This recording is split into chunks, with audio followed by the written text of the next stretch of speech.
Wow. Hello, everyone. Good morning or good afternoon. Good morning for us because it's 2 a.m. for us. 2 a.m. Freaking gang. It's only 12 a.m. for Nick. God dang. But also, roll call. Hi, Veron. Hi, Nick. And hi, Zeffy. Hi, Baz. I don't know why that did not work.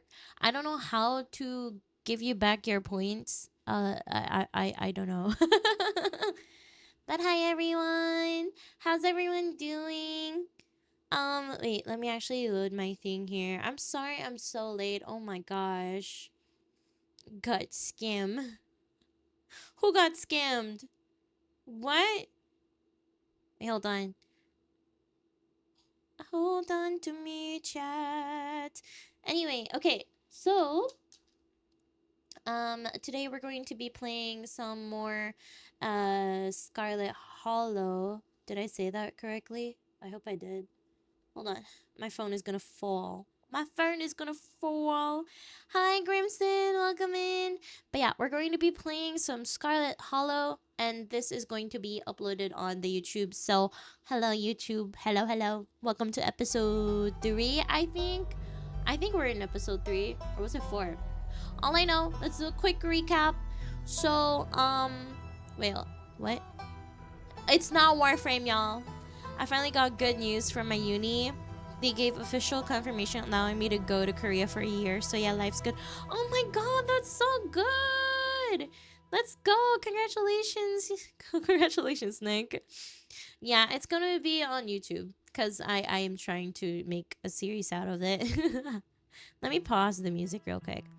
But yeah, anyway, so just to do a quick recap of the last episode, I believe that we were in the one of the caves or mines, I think, the old mine where apparently a lot of people have died, and there were a group of kids or teenagers in there causing a ruckus, and there seems to be like a pattern or like a curse ongoing with the family.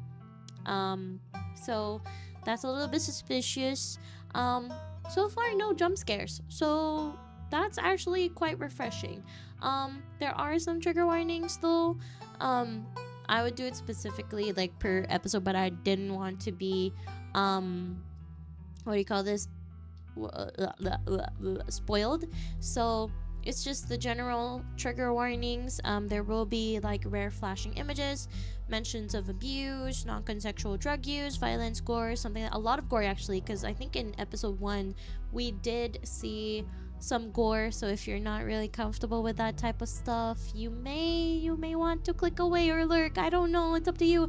But if you're in any time uncomfortable, please click away. You can click away.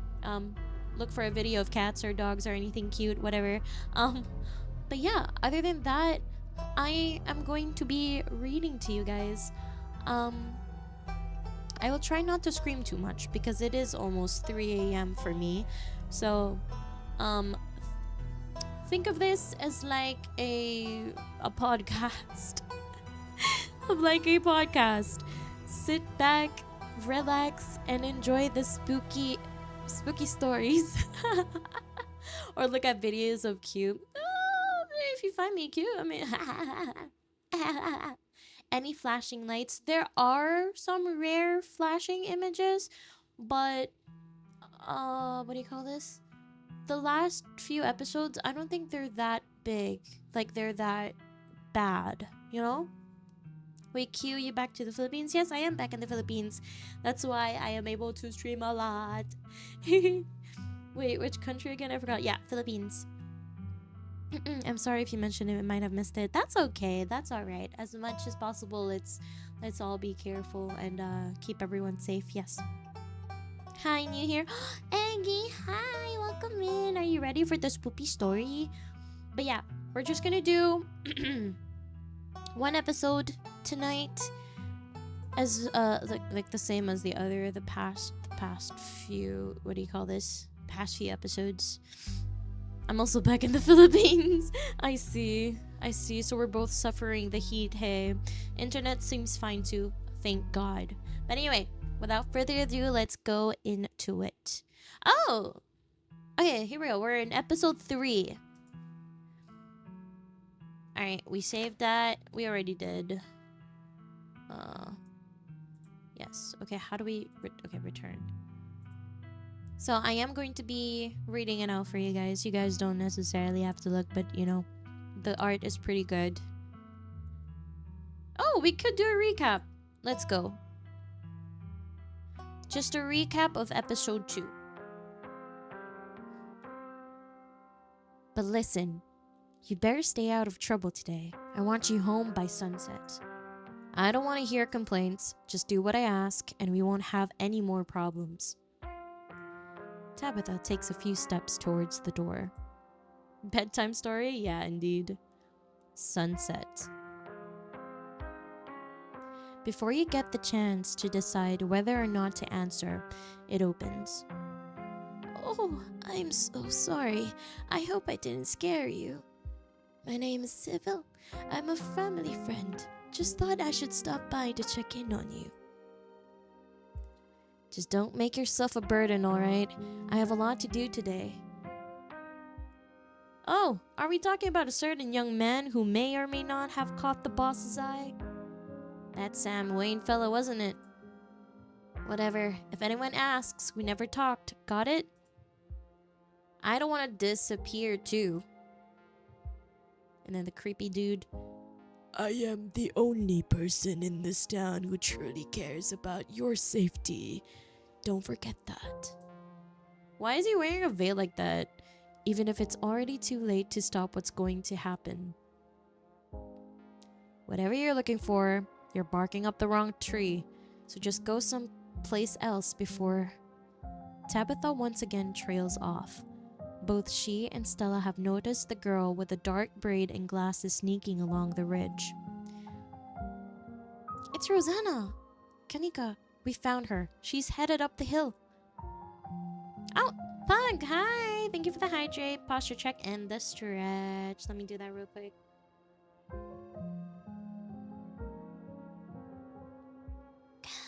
Stretch.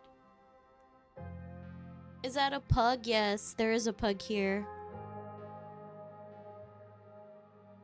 I think the pug's name is Gretchen. Gretch?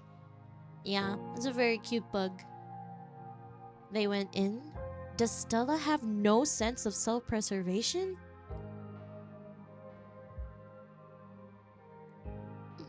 My dad says our house is haunted. Epic game, truly is.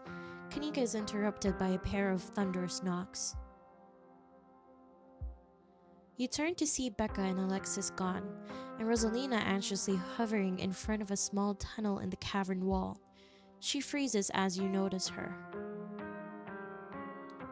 There is something in the darkness before you that's much louder, though you don't hear it, but you can feel it in your chest, like the deep growl of a predator. What do you think you're doing? Get away from there! Your cousin dives towards you, but not before the... I'm not even done reading it! Q, are you alright? No, bitch! I got flashed! You and Tabitha manage to squeeze through the entrance just as the walls of the mine come crashing down. Look, it's Gretch! Gretch the pug! Kidney! Hi! Welcome in! Oh my gosh! You made it! Let's go! Holy shit, you're okay. Thank God. Wait, sorry, that wasn't Tabitha. And everyone's accounted for. That was a surprisingly close call. We could have all died in there. What did you weirdos do? Everything was fine until you adults showed up. What a pupper. It is a cute puppy. I made it. Yes, you made it. Becca, shut up. Shut up. Shut the fuck up. Tabitha doesn't say a word as the car cuts along the darkened road. You collapse in Tabitha's dusty guest bed, your head empty of thoughts. After your time in the Shaw mine, you barely even notice the dust. When you close your eyes, you see the shadowy figures that gathered behind Stella in the mines. Your thoughts are drawn to the carving on the wall and to the visions it imparted upon you. Arlen! Hi, good morning! Welcome in. We're having a spoopy night. We're having spoopy night. I'm Yapparino right now. But yeah, how have you been? Your thoughts are drawn to the carving in the wall and to the visions it imparted upon you. Wake up. All right. I don't know if this is the start of episode 3, but we're going in. Sunshine filters in through the dusty windows of the estate as the dull aches of last night's activities throb in and out of focus. You manage to survive a second night in the town of Scarlet Hollow. As you pull yourself out of the bed, you can feel the soot and grime of the straw mine still stuck to your skin. Sorry, I can't read actually, chat. I don't know why I'm playing this. I can't read. Okay. Of course we're gonna take a shower. It may be 2:30 in the morning, but wake up. So true, bestie. You step into the guest bathroom and into the shower. The water is hot and, surprisingly enough, clean. As steam fills your lungs and soot washes down the drain, Why would we think about Duke? And the image of him lying there slumped against a tree with half of his head blown off. What are we gonna do? I think we're gonna think about Wayne. Because he creeped me out. He's very creepy. You think about Wayne and wonder how many times he's watched you unseen. You're done here. You turn off the faucet and dry yourself off. I got an achievement for that. It says, wash away your sins. Shower. Time to start your day. Alright, so we can look out the window again because someone was peeking at us before. You hold your breath and approach the bedroom window. You saw something out there out of the corner of your eye yesterday morning, and you can't help but anticipate what might be out there. It's the same view. Let's look at the opossum. There's 2 of them. How did the other one get in?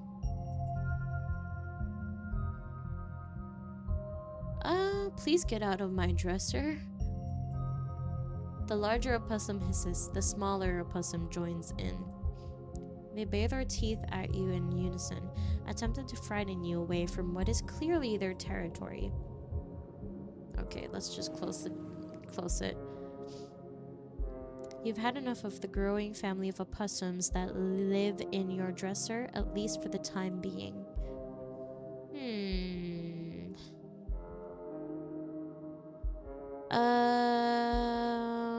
Check the closet. Okay, the doll still did not move. That's good.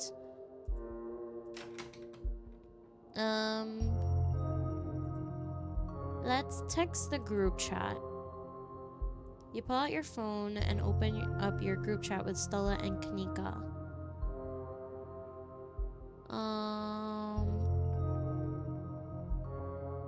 Morning, how are you guys holding up? Let's choose that. It'll probably be a bit before you get a response.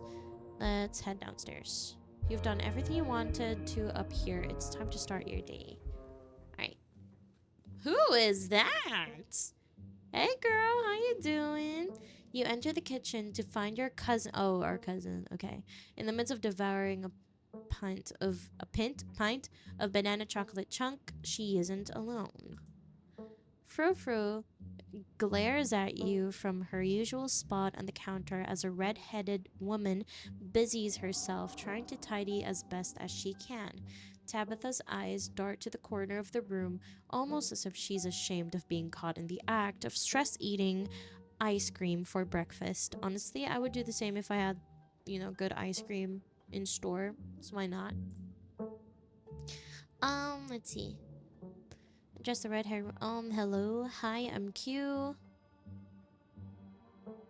I do want to know who she is. Hello. Good morning, I'm Janie. Just here to do my little weekly cleaning, whatever cleaning Miss Tabitha will let me do at least.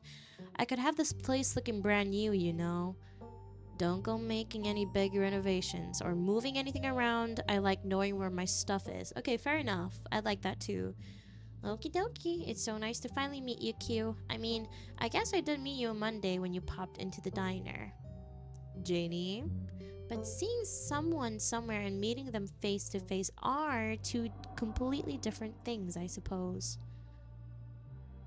Remain silent. All I'm trying to say is that it's wonderful to finally actually meet you, and I'm so happy.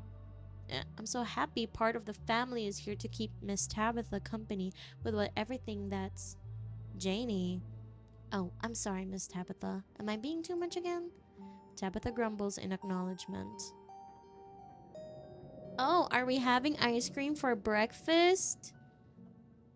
I'll have no sass from you today. There was a massive mine collapse last night that almost got my cousin killed. Aww. Does she care about me? Chat, she cares about us, even though she's like super bitchy most of the time. So I'm under a lot of stress right now, in case you hadn't put that together. And there is no we here. This stuff is way too hard to get a hold of me. Oh, to get a hold for... Fuck, I can't read, chat. This stuff is way too hard to get a hold of for me to share. Hey, I want some ice cream too.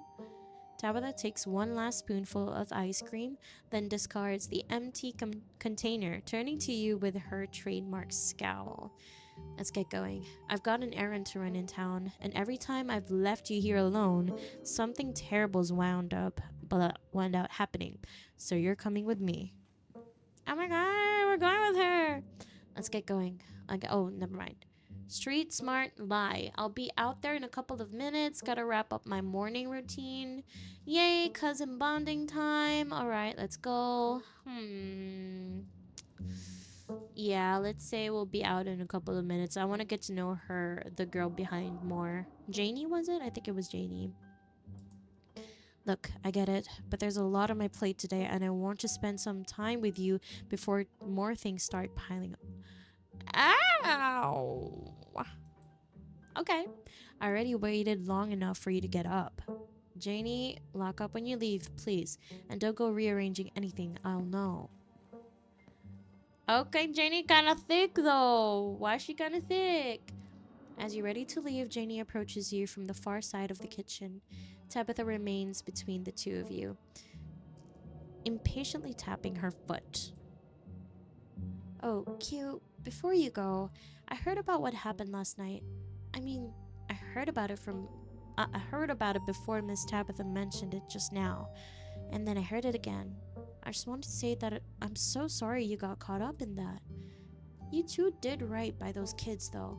What a blessing. Everyone getting out of that situation all right. I know, I think we kind of made the right decisions last night. Alright, let's see. Thanks, last night was a lot. You should get out of town. Why do you clean this place?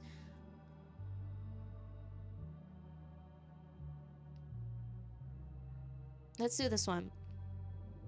I'd love to chat, but I'd hate to interrupt your work. I'm in town for another few days, though, if you've got time. Of course, feel free to swing by the church.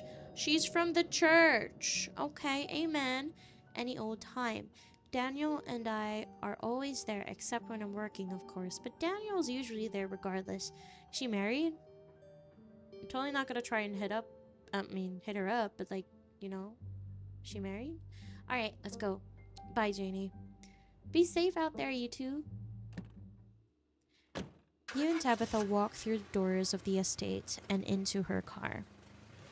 The ride to town is uneventful. Your cousin's surprisingly more focused on the road than on making conversation. She's always like this. She's always bitchy. Alright, we're just popping into the general store for a few minutes. What are we doing at the general store? Shouldn't we be solving a mystery right now? After everything that's happened the past 2 days, it's nice to just go on an errand. Yeah, let's go. Let's say that one. Exactly. You and Tabitha turn as the door to the general store bursts open. A flustered Kanika exits, shouting behind her. Fine, okay? Keep coddling him. keep letting him get away with stuff you never would have let me so much as think about. I'm sick of carrying this family. Ooh, shit. She's mad. Kanika storms off, the door slowly drifting shut behind her. Ugh, other people and their drama. If more people kept things to themselves, they'd be a lot happier. Like you? I don't think you're happy. Out of curiosity, would you call yourself happy? What are you burying? Oh my gosh, these questions. I'm surprised to see her let loose like that. I'm glad she's finally letting loose. Maybe her family will start taking advantage of her.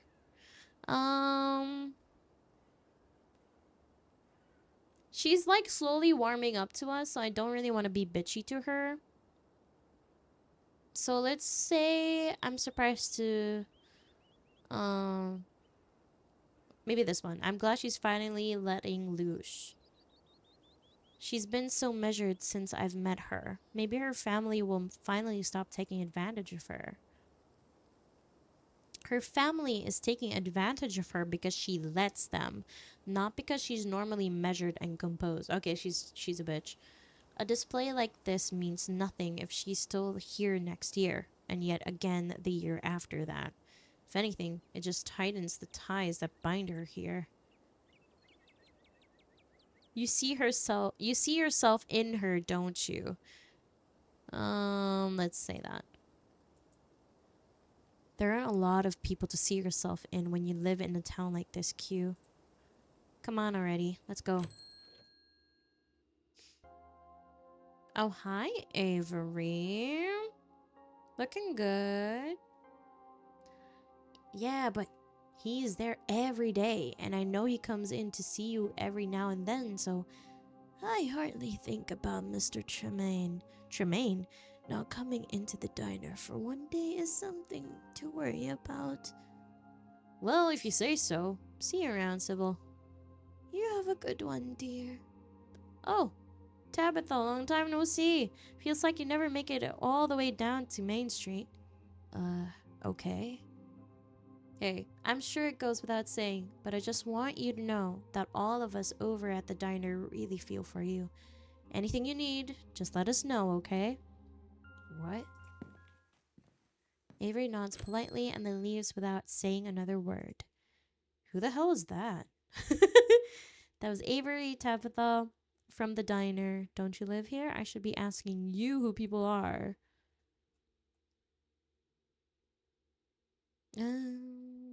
Let's be bitchy to her, I guess. Anyways, that's not important. Good morning, Sybil. Good morning, you two. Hope you're doing well after last night's activities. Is the new blend ready? Of course. Oh wait, shit. That wasn't Sybil. That was Frack Tabitha. Of course. Q, if you'd like to keep Miles company, Tabitha and I will just be a minute. Picking up some of the devil's little yeah, let's. Oh, I see. Gotta fill up the old stash, huh, Tabby? Gotta get your prescription filled, so to speak. Pick up some of the devil's lettuce. Are they talking about drugs right now? What are you talking about? Q is simply implying you're here to buy marijuana, dear. What? You think I'm some kind of stoner? You know what? It doesn't matter. Think what you will. Sybil motions for Tabitha to follow, and they both disappear into the tea room, closing the door behind them with a tinkling of bells. Okay, let's listen on. Listen in. You find a subtle spot near the door and listen in. I know it took a little longer than you'd hope, but this was fairly short notice. In the future, please give me at least 2 months to gather what's needed. These plants aren't exactly easy to come by. Is there enough? Yes, everything should go just fine. Make sure this is all it eats for a few days, and I mean all. It? Are we talking about the cat, Fro? Or something?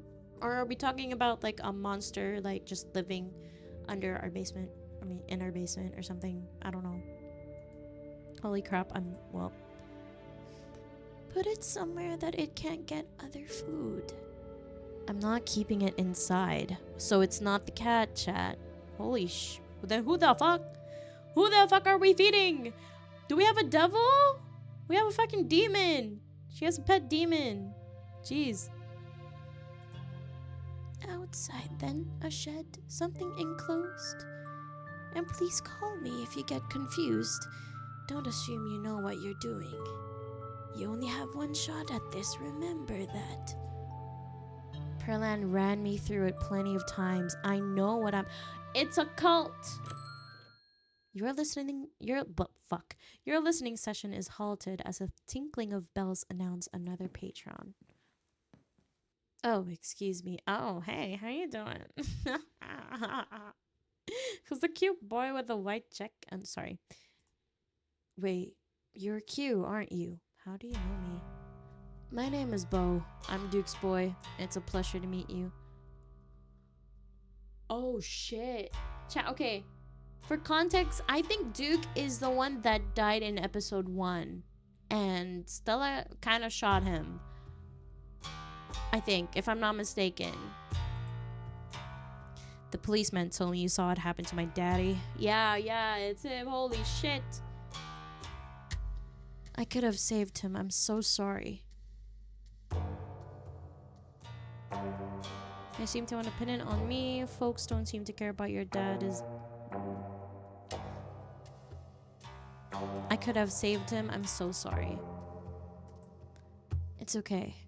My daddy used to say I'm as strong as they come, but I still get scared sometimes out in them woods. I'm sure you did the best you could. Mama's pretty broken up about it. I'm trying to hold it together since I'm the man of the house now, but it ain't easy. Me and him was supposed to bring Big Betty to the state fair this week, but now he's gone, and as of this morning, so is she. So I suppose if I'm not going to the fair, I may as well make myself useful and get out in the woods to look for what's left of my daddy. You was there, right? Could you tell me where to look so I can try to find him? Big Betty, one of your chickens. It's dangerous up there. I wouldn't go poking around. If you're scared of the woods, you shouldn't go up there. You should let the police handle it. Okay, I wouldn't go poking around. I ain't a stranger to what these hills have to offer. Daddy always said I wouldn't have nothing to fear so as long as I learned how to use my fists. So he taught me how to do all that. Those woods might still get scary sometimes, but I reckon there's no better way to show my daddy I've learned those lessons than to go out there and find him.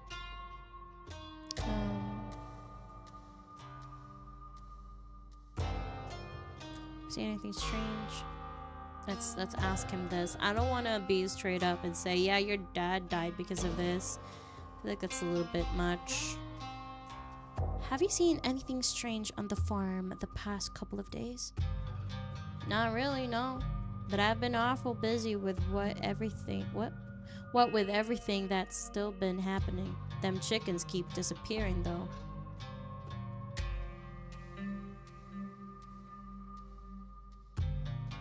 I don't want to tell him, but I feel like he's also just gonna go anyway.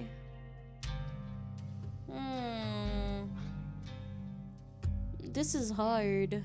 I don't want to be the cause of someone's death. Your dad was killed by ditchlings. Because if I tell him that, he's gonna be like, stop shitting me. How dare you shit me?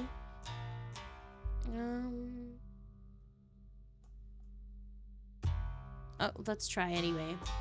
Your dad was killed by ditchlings. They're monsters that show up when something bad is going to happen, and they're the things that have been stealing your chickens. I never heard of a ditchling before, but whatever they are, they won't stop me from trying to find them. Okay.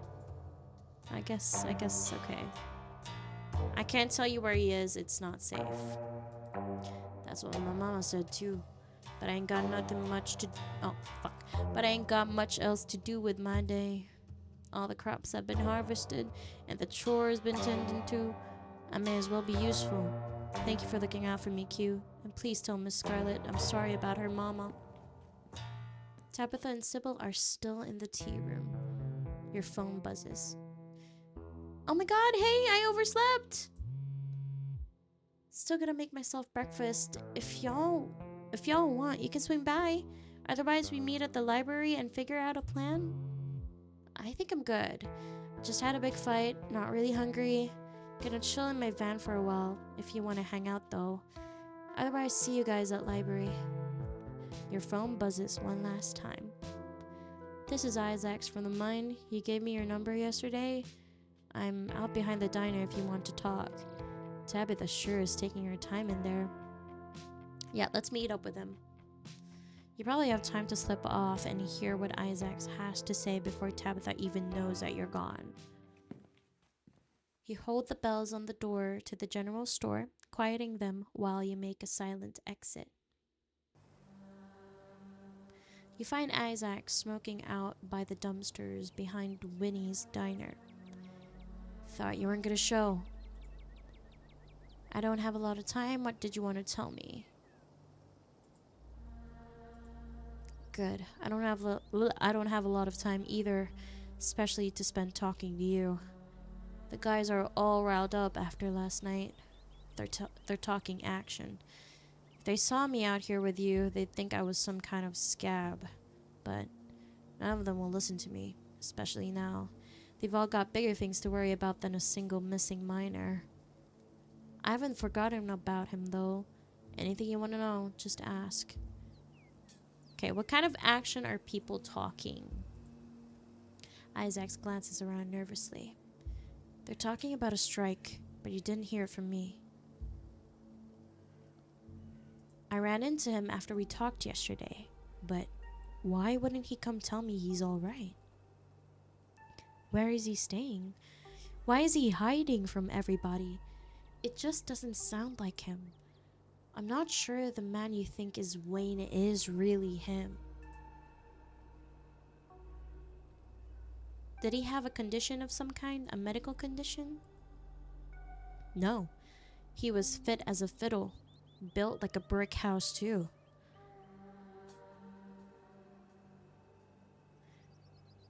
Did anything happen to him in the mines?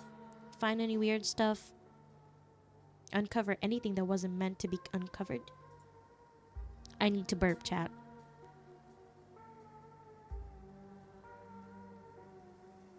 Okay, well, it's not coming out when I wanted it to come out. Anyway, no, I don't think so. The few shifts he was picking up were all above ground, mostly operating machinery. Pretty cushy stuff, to be honest. Do you think Tabitha did something to him? Yes, I do. That, or maybe Perlan. I don't know what it would be, but something happened up at that house. The week it went down, everyone was so up in arms about Miss Perlan's death. Almost nobody cared about the fact that some transplant miner had gone missing. Do you know how Perlan died?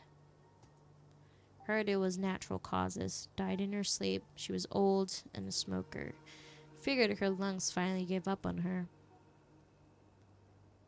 Why would he be following me? Damned if I know. I didn't even know you existed until yesterday. I suppose Tabitha could have told him about you, so maybe he's trying to get to someone close to his ex. Seems like a pathetic move to me, but relationships change people. Maybe even a man like Wayne can be broken by someone like her.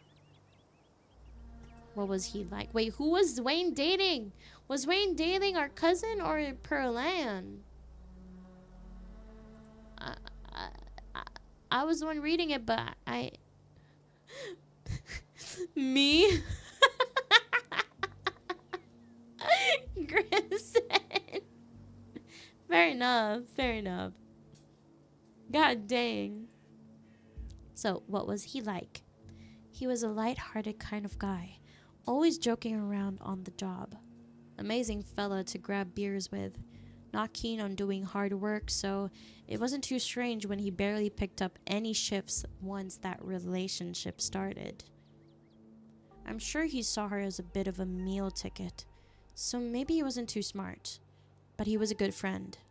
Closest one I had. This was helpful, thanks. Isaac sighs, taking one last long drag of his cigarette. I appreciate you coming by to talk. I can't say I'm happy with what you've told me, but I'm glad somebody is looking into this. Seems like everybody else was perfectly happy to sweep it under the rug. Isaac tosses his cigarette butt. It goes without saying that you'd better not go telling anyone we talked. And if you see him, or whoever it is pretending to be him, tell him his buddy is worried about him, alright? Isaac's heads back inside and you find yourself alone again. Okay, let's go back to the store. Let's not keep her wait. Yeah. She's gonna be bitchy to us, I just know. You see that face? You see that face? Yeah. She's about to bitch on us. You make it to the entrance of the general store just as a furious Tabitha leaves. Oh, there you are. I thought you'd run off again. What were you doing? There was a cat outside. I wanted to pet it. Calm down. I was having a smoke. You were taking forever and I was stuck in there with Miles. Let's do that one. I wanted to stretch my legs out. Ugh, fair enough. At least you're still here. I've got a couple of hours to spare. I'll pick us up some sodas and we can get out of here. I don't like lingering where just anyone could walk up and start talking to me. Fair enough. That's me outside too. Tabitha starts walking, motioning for you to follow. Let's follow her. Tabitha stops in front of a small house on the quiet hill just off Main Street. The Scarlets know most of the houses out here. We rent them out to employees, just more convenient, you know? Why can't we hang out someplace normal? And here I thought the estate was your secret lair. The estate is my non-secret lair. Everyone knows I live there. Nobody knows about this place, except now you, I guess. Now come on, let's make ourselves scarce before we're spotted. Your cousin pulls out a heavy set of keys from her pockets. She picks out one marked with a bright strip of green tape and unlocks the door. Come on in. Don't worry, it's empty. Follow her. You follow your cousin into the model home. We haven't rented this one out for years.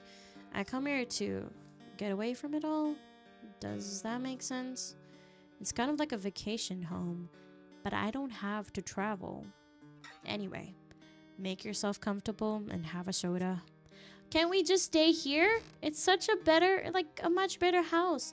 I don't want to go back to that crusty ass freaking mansion. It's so empty and it's scary and spooky. Me no like it. Alright. Tabitha hands you a cream soda before settling in on the couch. Keen eye. This place clearly gets cleaned regularly, but it doesn't feel like a real home. Because nobody lives in it. It feels like a set piece, like you've both wandered into a play. And if you were to look at the walls from another angle, you'd see them as the two-dimensional illusions they are. Talk about Tabitha, talk about your family, talk about your relationship, ask about the people in town. Okay, so we have a couple of choices here. Let's talk about a family. What was Pearl Ann like? Okay, I guess you should know at least some things about the woman whose funeral you'd be attending. She was my mother. She was your mom's twin sister. Ooh, they were twins. Fraternal. They didn't look like. Okay. Same with their personalities. Night and day, from what I've heard. Pearl Ann was a hard ass, but that comes with the territory. I know where you get your personality from then. I mean, what else do you want to know? Did you two get along? No. That woman was a monster. Okay. Can you tell me about any other family? Okay, Dad. Don't know. He just up and left one day. Oh my god, her dad went to get out some milk and didn't come back. Classic dad. Didn't want anything to do with us anymore, I guess. They never got divorced, just separated. He probably couldn't be bothered to fill out any paperwork, especially considering he would lose any and all claim to the Scarlet fortune if they divorced. And he'd have to pay child support for a kid he couldn't be bothered to call on her birthday. Ooh, that's why she's bitchy. She has dad and mom issues.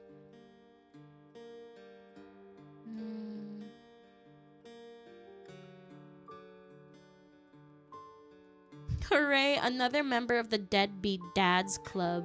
Christ. Oh my gosh. We can't. Okay, when we made that joke before to her, she did not appreciate it, but dang. Hello Cube. Hi Techno, welcome in.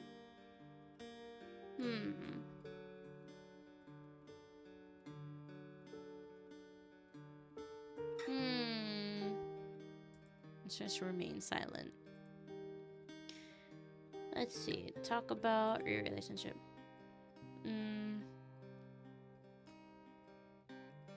What do you really think of me?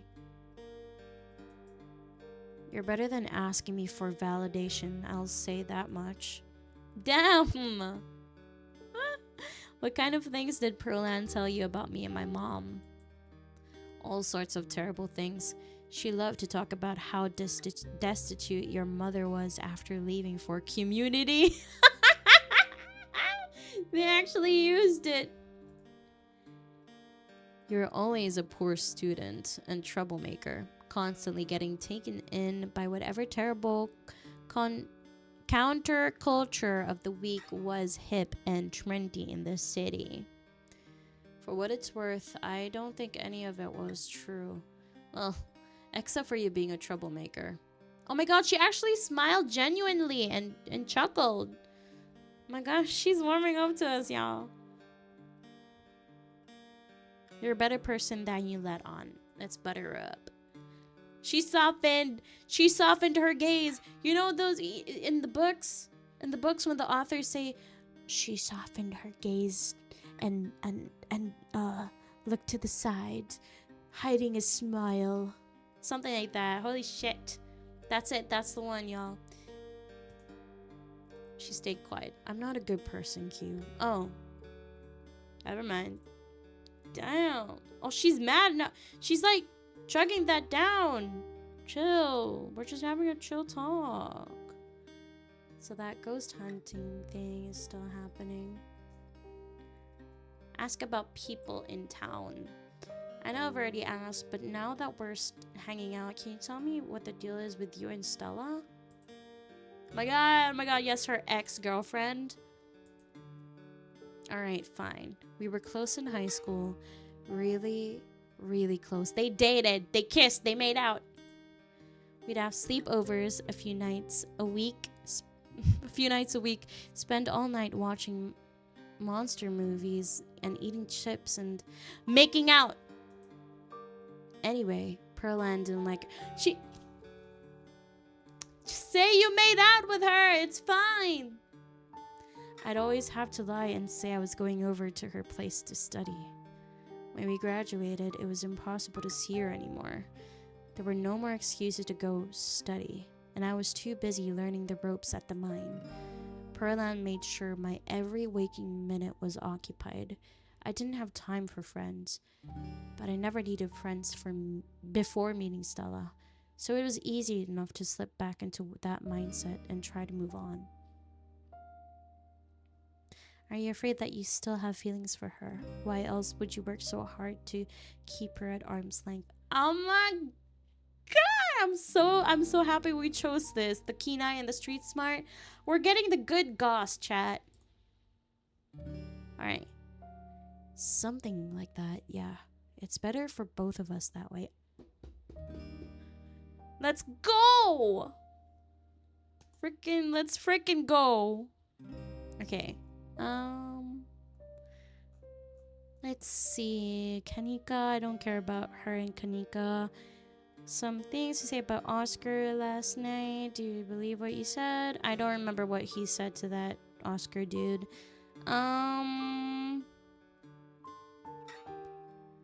Do you know Sybil well? Everyone in town knows her, but I don't know if anyone actually knows her well. Okay. What do you think of Avery? Who? Avery works at the diner, wears plant shirts. I have no idea who you're talking about. She has no idea. Oh, fuck. Street smart. She has no idea who you're talking about. No shit. But okay. What's going on with Wayne? Yeah, let's ask her about that. Wayne? As in Sam Wayne? I don't know who you think is following you, but it can't be him. Perlan sent him packing. Sorry, it's a bit of a sore spot for me. I'd rather not talk about it. Tabitha, that man is stalking me. It's fine. I'm not going to let anything happen to you. I don't need to dig up painful memories to make sure of that. Yeah, blah, blah, blah. So something is happening with that. Maybe Pearl Ann and Wayne had something to do with each other, and then she looked up to him as like a father figure. I don't know. The police are really on my ass. I wouldn't really worry about them. Our family is the law around these parts, so you should do your best to stay on my good side. Oh damn. Okay, fine. All right.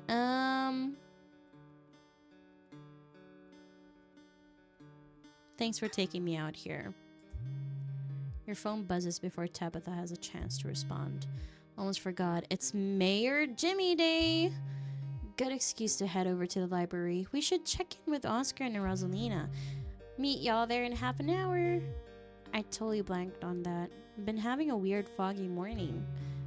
Wild that they're still doing the Mayor Jimmy thing even after last night. Do you think news has spread yet?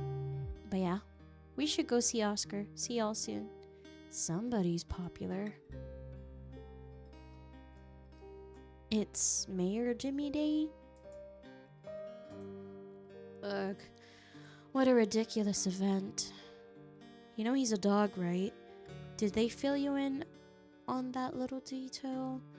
We haven't had a human mayor in Scarlet Hollow since at least the early 1900s. We've been a dog mayor town since then. Oh, an actual dog? I thought that she was actually pertaining to a male. And just calling him a dog. Okay. Tabitha takes another sip of her soda, smirking. Everyone knows it's our family that holds the power in this town. Still, sounds like it could be kind of fun. Even I can admit it's funny watching everyone fawning over the little guy in his mayor getup. And if Stella's gonna be there... Yeah, count me in. We can finish our sodas and head over. She wants to see Stella. Maybe they should just make up and make out. It's that easy. Come on. How do I look? It's been a while since I've been out in public like this. I'm kind of nervous. Out of the corner of your eye, you can see a furious woman making a beeline for you and Tabitha. Becca slinking behind her. This must be her mother. Oh, Tabitha, someone's coming. What? Excuse me, Miss Scarlet. Can I help you? Becca stares at you from a distance as the furious woman tears into Tabitha. What the hell do you think you're doing down here grinning like a buffoon after everything that happened last night? A mine collapse almost killed my poor sweet... No, fuck, I can't. I tried.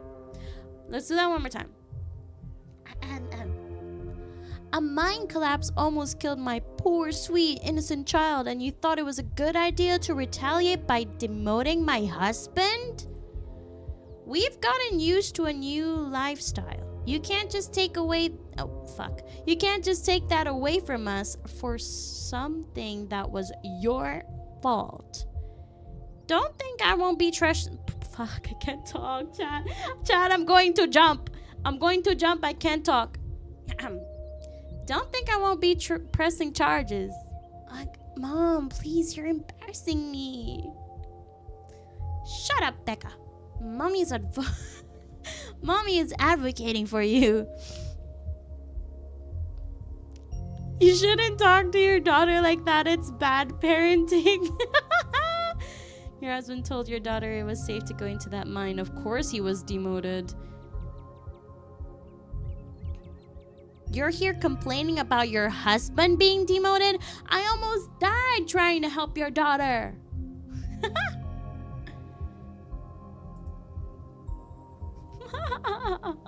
Fucking bite back. The way I hear it, everything was fine last night until you showed up. So unless you want me to sue you as well, I'd keep your mouth shut. What legal grounds do you think you even have? There are signs. The place was boarded up. I did. Fuck. I did my legal duty, and you don't have a leg to stand on. So don't try to threaten me. Mom, can we just go, please? If I were you, I'd listen to your brat. You haven't heard the last from us. You'll see. The woman storms off just as quickly as she'd stormed in, Becca following at a distance. God damn it. She's right. No, she's not right. Don't give in. Nuh-uh. Don't give in. We don't do that here. I can't just hang out around town the day after something like that.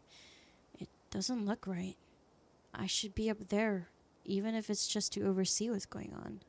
If I'm supposed to run this place, I've got to get my head in the game. I can't slip up like this again. Tabitha sighs, straightening up her scowl returns. Keep an eye on Stella for me until tonight. She is a loose cannon, and I want eyes on her before she causes any other trouble this week, okay? You want eyes on your girlfriend? You want me to babysit your girlfriend? Okay. Your cousin turns and heads back to her car, leaving you alone on Main Street. Alright, let's go to the library. You enter the former town hall, now Scarlet Hollow's library. It's surprisingly busy. A small crowd formed in a corner of the main foyer. Look, it's Gretch the pug! Yes, you're here! Surprised to see you here, Q. I have expected you to have skipped town. Yes, the whole gang's here. I've been waiting to introduce you to the mayor for like the entire time I've known her. It'll be worth it. Trust us. All right, shall we? Yep, he's a dog. Oh my god. And judging from the series of portraits lining the walls, Tabitha wasn't pulling your leg. Every mayor of Scarlet Hollow in living memory has also been a dog. You can tell this dog is the mayor from his little stash and his fancy top hat. There's a regal air about him, almost as if he knows the position of authority he's been elected to. And unless you're mistaken, the serious man by his side is Deputy Franklin, one of the policemen you spoke to following your encounter in the woods on Monday. He holds out his paw as if to shake your hand. Hey, aren't you Deputy Franklin? Shake his paw. It's lovely to meet you, Mr. Mayor. Okay, let's just be respectful. You reach out forward to take the mayor's little paw in your hand, but his burly security detail stops you. No paw shaking, only head pats and ear scratches allowed. Isn't he just the cutest? You're saying that in front of your dog? Look at Gretch. Gretch is cute as fuck. It's the best part of living in Scarlet Hollow, besides the nature. And all my friends and Winnie's Biscuits. Oh, and the close-knit small-town community, of course. But having a dog mayor is a close fifth. No contest. Oh, Okay, chill out, Gretchen. Gretchen squirms in Stella's arms, straining to get at Mayor Jimmy. Hey, whoa, Gretchen, calm down, old girl. You're gonna pull a muscle. Miss Richmond, I'm gonna have to ask you and your dog to step away from the mayor. I should have known better. These two have never been able to get along. Maybe the mayor's a bitch, that's why. Literally. I don't even know if well, whatever. Stella walks off, struggling to hold Gretchen back. Kanika is quick to follow. Let's follow them. It looks like everyone else is already talking to Oscar in the next room. Before you can catch up to your companions, you're intercepted by a nervous man with a cross around his neck. Whoever he is, you can feel his desperation to make a good impression. A self-sustained and self-fulfilling prophecy. Sounds like old Gretchen and the mayor may have some unresolved issues, wouldn't you say? I'm Pastor Daniel. I take it your cue? Everyone's been buzzing about you. I'm so sorry about your aunt, but I'm sure she's in a better place now. I doubt Pearl Ann's in a better place. It sounds like she was awful. Oh, I'm sure she wasn't that bad. Most people are good deep down inside. It's best not to speak ill of the dead. What are the dead going to do? With their ghostly hands. I should go. It's nice meeting you though. Back off, preacher man. I am buying what you're selling. What do you know about ghosts? Let's ask him that. Ghosts? I've never encountered one myself, but I have heard stories of folks who have been visited by their loved ones from beyond the grave, and it seems like it provides them with a sort of spiritual healing.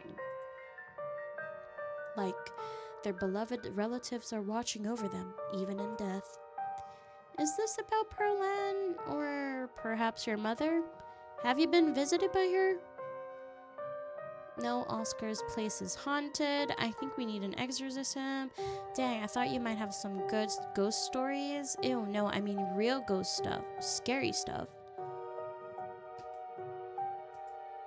Oh, like a Scooby-Doo episode or something? I'm afraid I don't buy into that particular notion. It's a bit too spiritualist. Now, if it were a vision of one of his parents trying to contact him from heaven, I could understand that.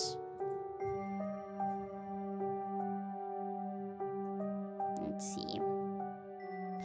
But I simply don't believe in malicious spirits lingering neither in heaven nor hell, jumping out of closets to scare us. I'm sure there's a perfectly reasonable explanation for whatever it is he saw.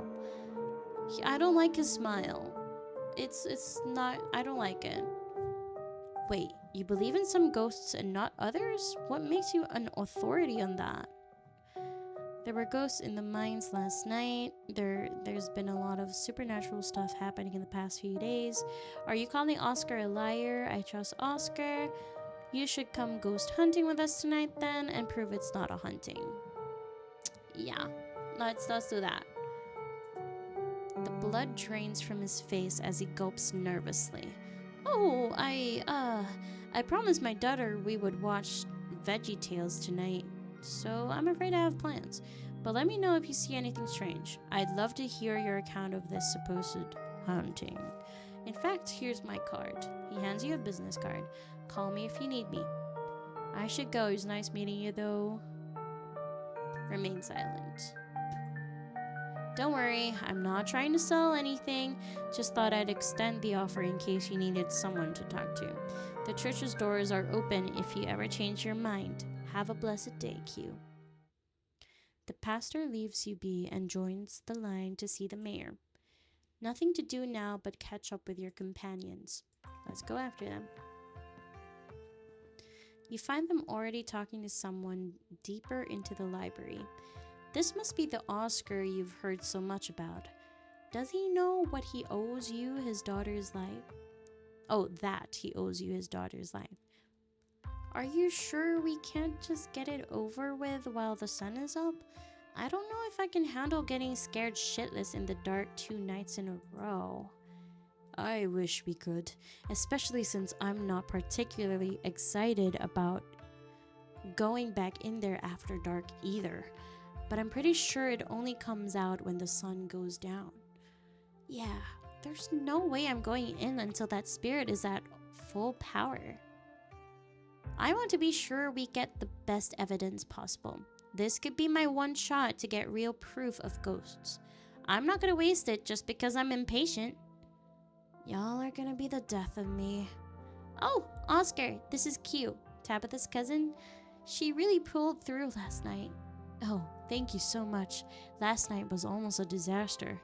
I can't believe that after all of that, you're helping me and Rosa again. I just hope it's possible to get rid of this thing.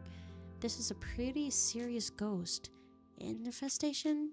Is that what you call something like this? I believe it's called a haunting, but ghost infestation also sounds good. I suppose we're the ghost hunters, so we can call it whatever we want. Anyways, I'll be bringing all the ghost hunting supplies anyone could ever need. So we should be set on preparations. The only thing y'all need to bring is an open mind. We could always call the pastor if things get sticky. Yeah, let's just say that. They did not like that. They didn't like that I brought the pastor up. Maybe because he is kind of weird and icky. But I mean, he's a pastor still, right? So he'd know a few stuff, right? No, I don't think that would be necessary. Yeah, let's leave the creepy pastor out of this. Something tells me things would just get worse if he showed up. I once saw the man having what looked like an honest-to-goodness conversation with a squirrel. I don't think he's all there. Well, if we're not doing the hunt now, I guess we should head over to the Reese's? Oh yeah, Q, we made dinner plans with our pal Reese yesterday. I'm sure his mom will be totally fine with an extra guest. Will she? Absolutely, and maybe we can even get him to come ghost hunting with us. Tabitha did ask you to keep an eye on Stella. Dinner is an easy way to do that. I'm gonna go back to it. See y'all tonight. Time to go. I hope Tabitha winds up coming. Oh, I should send Tabitha a reminder about this. Remind Tabitha blah, blah, blah, blah, blah. Let's just remind her secretly. You discreetly shoot your cousin a text reminding her about evening's ghost hunt. Stella and Kanika will find out about it if she actually shows up. So, I finally meet Pastor Daniel. I figured as much as after you suggested calling him in for the ghost hunt. It was only a matter of time until he tried to pull you aside about grief counseling. When my dad died, I had to ban him from the general store for a week. He wouldn't stop leaving these little pamphlets at the checkout. I don't know where he finds so many. Street smart, I think he just really wants people to like him. Yeah, let's just say that. Because he was trying really hard to make a good impression on us. So, yeah, that's totally the case. Alright. Let's see.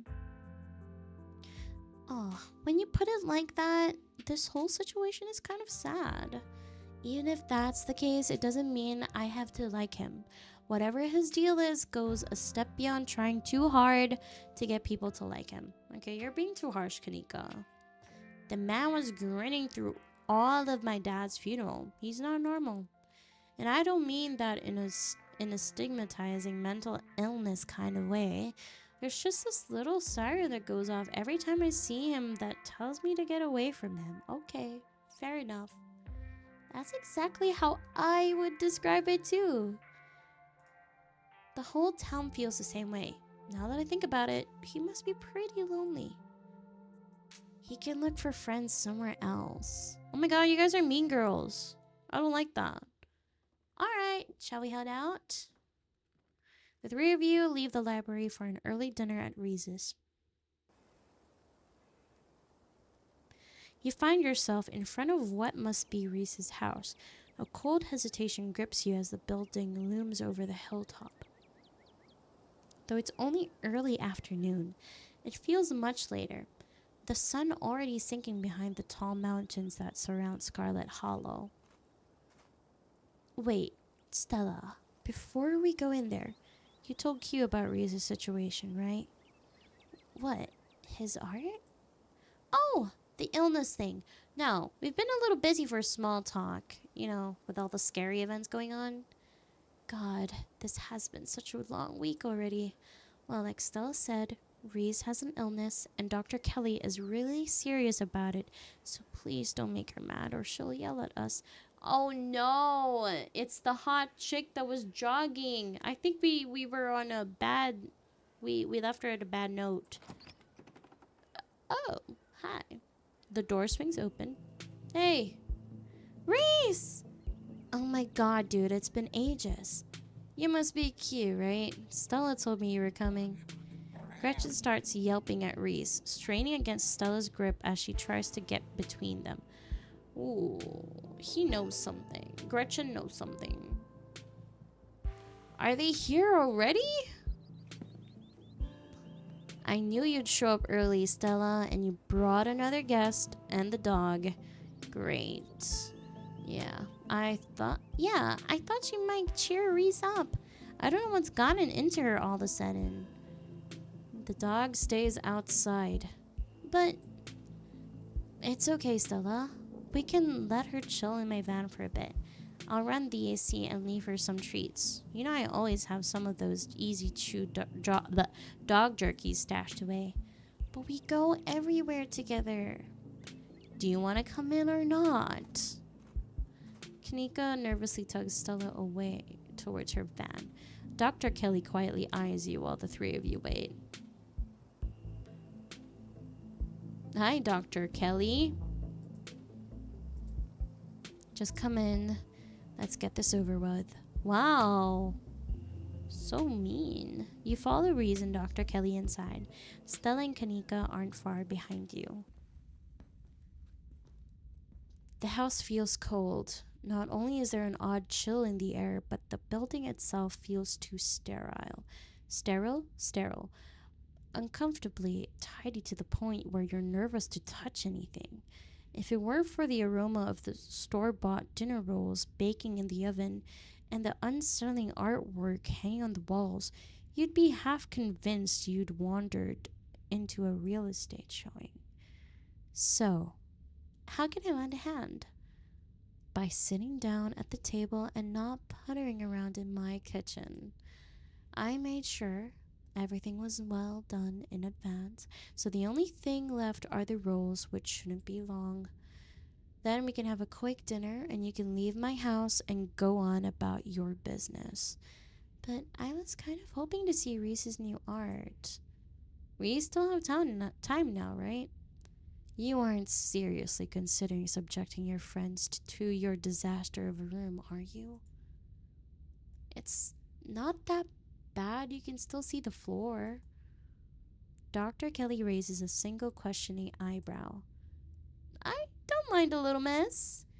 Yeah, I doubt it could be any worse than the way I keep my room. Yes, okay, fine.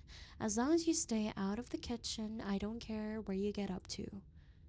Cool. We'll just be downstairs. You won't even know we're here. You make your way towards the basement stairs. This is the basement of a tortured artist. Discarded canvases line its edges while trash and sketches leak out from their piles in the corners of the room, hiding the bare cement floor. Ghoulish faces coat the walls in paint, sneering out at their creator. Dang, I mean, it's not a depression hole. It's like, it's there, it's like messy for a reason. Your mom is so scary. She can be a little intense, kind of overprotective, which I guess makes sense. Anyway, make yourselves comfortable. You'll have to forgive the mess. I've been distracted lately, haven't been cleaning much. So, has Stella told you about everything that's happened the past couple of days? Every detail. I wish I could see some of it myself, but you know. He gestures in futility towards the walls of the basement. Are you sure you can't just sneak out one of these nights? The doc isn't keeping me a prisoner here, Stella. I'm sick. You know that. I'm sorry, man. I didn't mean to. There's nothing to apologize for, and I appreciate the effort. Really, I do. There's just nothing you can really rescue me from. That die's already been cast. But we were talking about the past couple of days, weren't we? What do you think of my cousin? She was always so distant and mean and bitchy, actually. I probably would have thought she had it out for me personally if she wasn't like that towards everyone. Or if I thought she even knew my name. But people change. Maybe she's nicer now. She's still terrible. You guys just never took the chance to get to know her. She's actually really funny and sweet. I'll pass, thanks. Do you know anything about the Wayne guy? Who? That sick weirdo who keeps coming to the general store? He's been following you, Q? Oh yeah, that slasher creep. I appreciate the classic Jason vibe he has going on. Here's hoping he doesn't live up to the look for all our sakes. Let's just leave it at that. I'm not too interested in talking to him.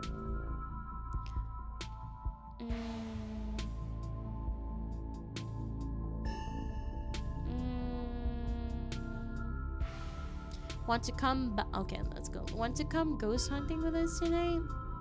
Oh, wow. Do you think you'd be down for that? We'd love to have you. That would be so amazing, but I haven't had the best luck leaving the house lately. Even just walking to town is enough to put me in bed for a week. It sucks. But make sure you bring your camera, Stella. I want to see everything that happens. Okay, what are you sick with? Jesus, Q, coming right in with that one, huh?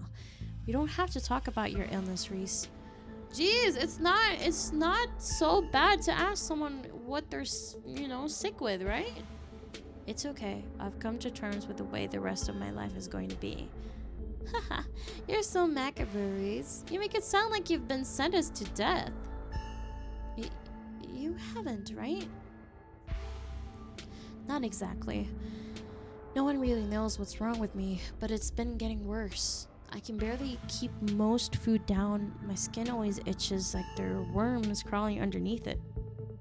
I could live for a long time or a short time, no one's sure. But I'm definitely not going to get better. Whatever time I have left is going to be miserable. So I've done my mourning. My best years are behind me. My future is unknowable, but one day I'll wind up in a pine box just like everyone else, and I'm okay with that. Damn, Reese. I may be a god, but that's some real nihilistic shit. Sorry. We'll make sure to come by more often from here on out.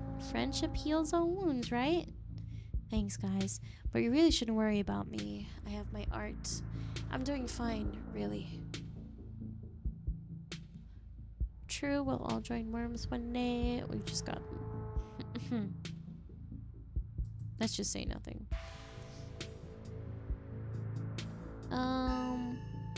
Oh my god, let's try to flirt with him, y'all. Just to see. That's so kind of you to offer. If you're okay with hanging out at weird hours, I'd love for you to come by and sit for me. It's been a long time since I was able to draw anyone by myself, and I'd really appreciate the company. Alright, that's good. Almost on cue, Reese's mom shouts from the kitchen. Dinner's on the table. Guess that's it for catching up.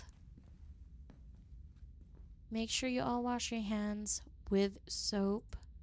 I don't want anyone sharing their germs. Sure thing, Doc. I already washed them. I don't care. Wash them again. Clean freak. You make your way towards the sink, but are stopped in your tracks by the pull of an odd door at the end of the hallway. It feels out of place, like you've accidentally wandered into a different older house. But more than that, you could feel something radiating out from behind it. Something dark and cold. Oh girl, I don't like that.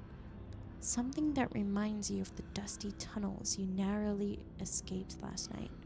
An oppressive hum just beyond your hearing fills the air, and you feel strange. You are compelled to approach the door, drawn in as if hypnotized. Oh my god, we just need to choose. Open the door, open the door. Before you know it, the doorknob is turning in your hand, your heart full of both deep dread and a compulsive need to know what might be on the other side. What do you think you're doing? Well, just cleaning this doorknob. There's something compelling about this door. I need to see what's behind this door. I'm just cleaning this doorknob. Dr. Kelly narrows her eyes with suspicion. Worry less about cleaning my doorknobs and more about cleaning your hands. Come on, everyone's waiting for you, or waiting on you. You won't let her interrupt you. You need to know what's behind the door. Oh no, you don't. Come on, wash your hands and sit down. Jeez. She grabs you by the shoulder, yanking you away. You do as she says, cleaning up under her watchful eyes and allowing yourself to be ushered back to the table and away from the door. You're cock blocking us. Jesus. Dinner is already laid out. Dinner rolls, spaghetti, and a light salad. Kanika anxiously picks at her food. Stella is nervously talkative, and Reese is suddenly quiet and tense, his shoulders tight as his mother perches on the chair next to his. Dr. Kelly eyes all of you with a sharp, fierce gaze. She sits opposite you at the far head of the table, her features silhouetted against the light of the setting sun in the window behind her. Given her protectiveness towards Reese, you find it odd that he's seated between the two of you other than the other way around. It's almost as though she's guarded not only towards you and Stella and Kanika, but towards her son as well. Pills. She slides a few tablets down Reese. Towards Reese. Well, I didn't read that. Wait.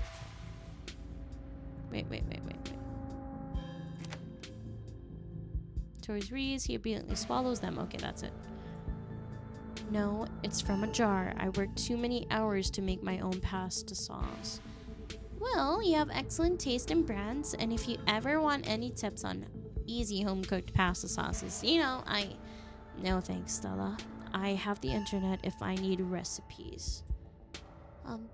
Thanks again for having us, Dr. Kelly. We really appreciate it.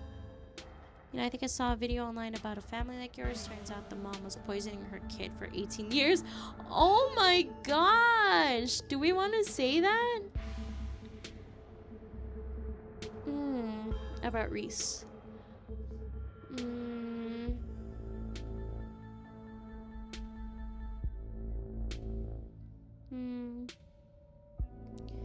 Reese is a talented artist. You must be very proud of him.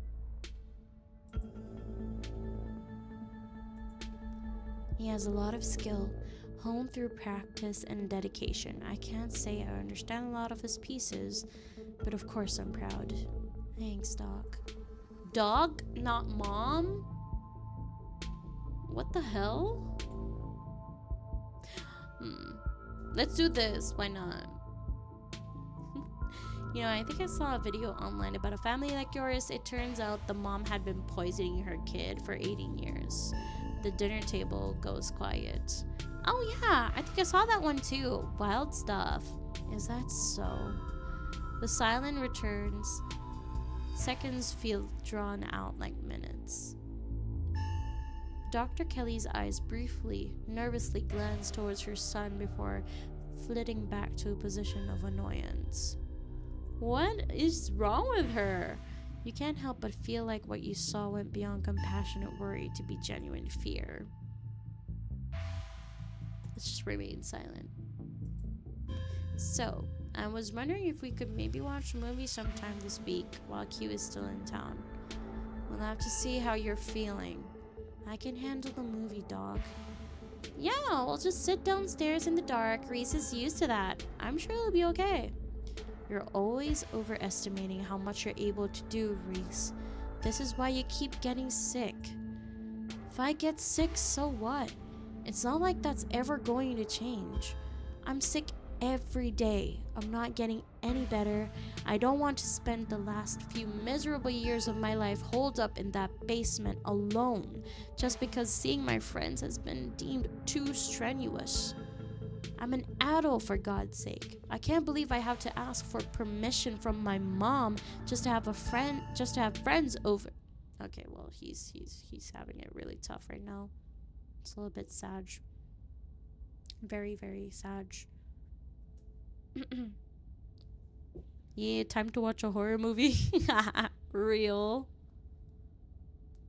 Reese stops mid-sentence, wincing in pain and wrapping himself in his arms. Don't say things like that. I'm doing everything I can to try and fix. Silence as Dr. Kelly's eyes shoot open. Reese? Reese abruptly pulls himself from the table and leaves. Damn it. I knew it. I knew this would be too much.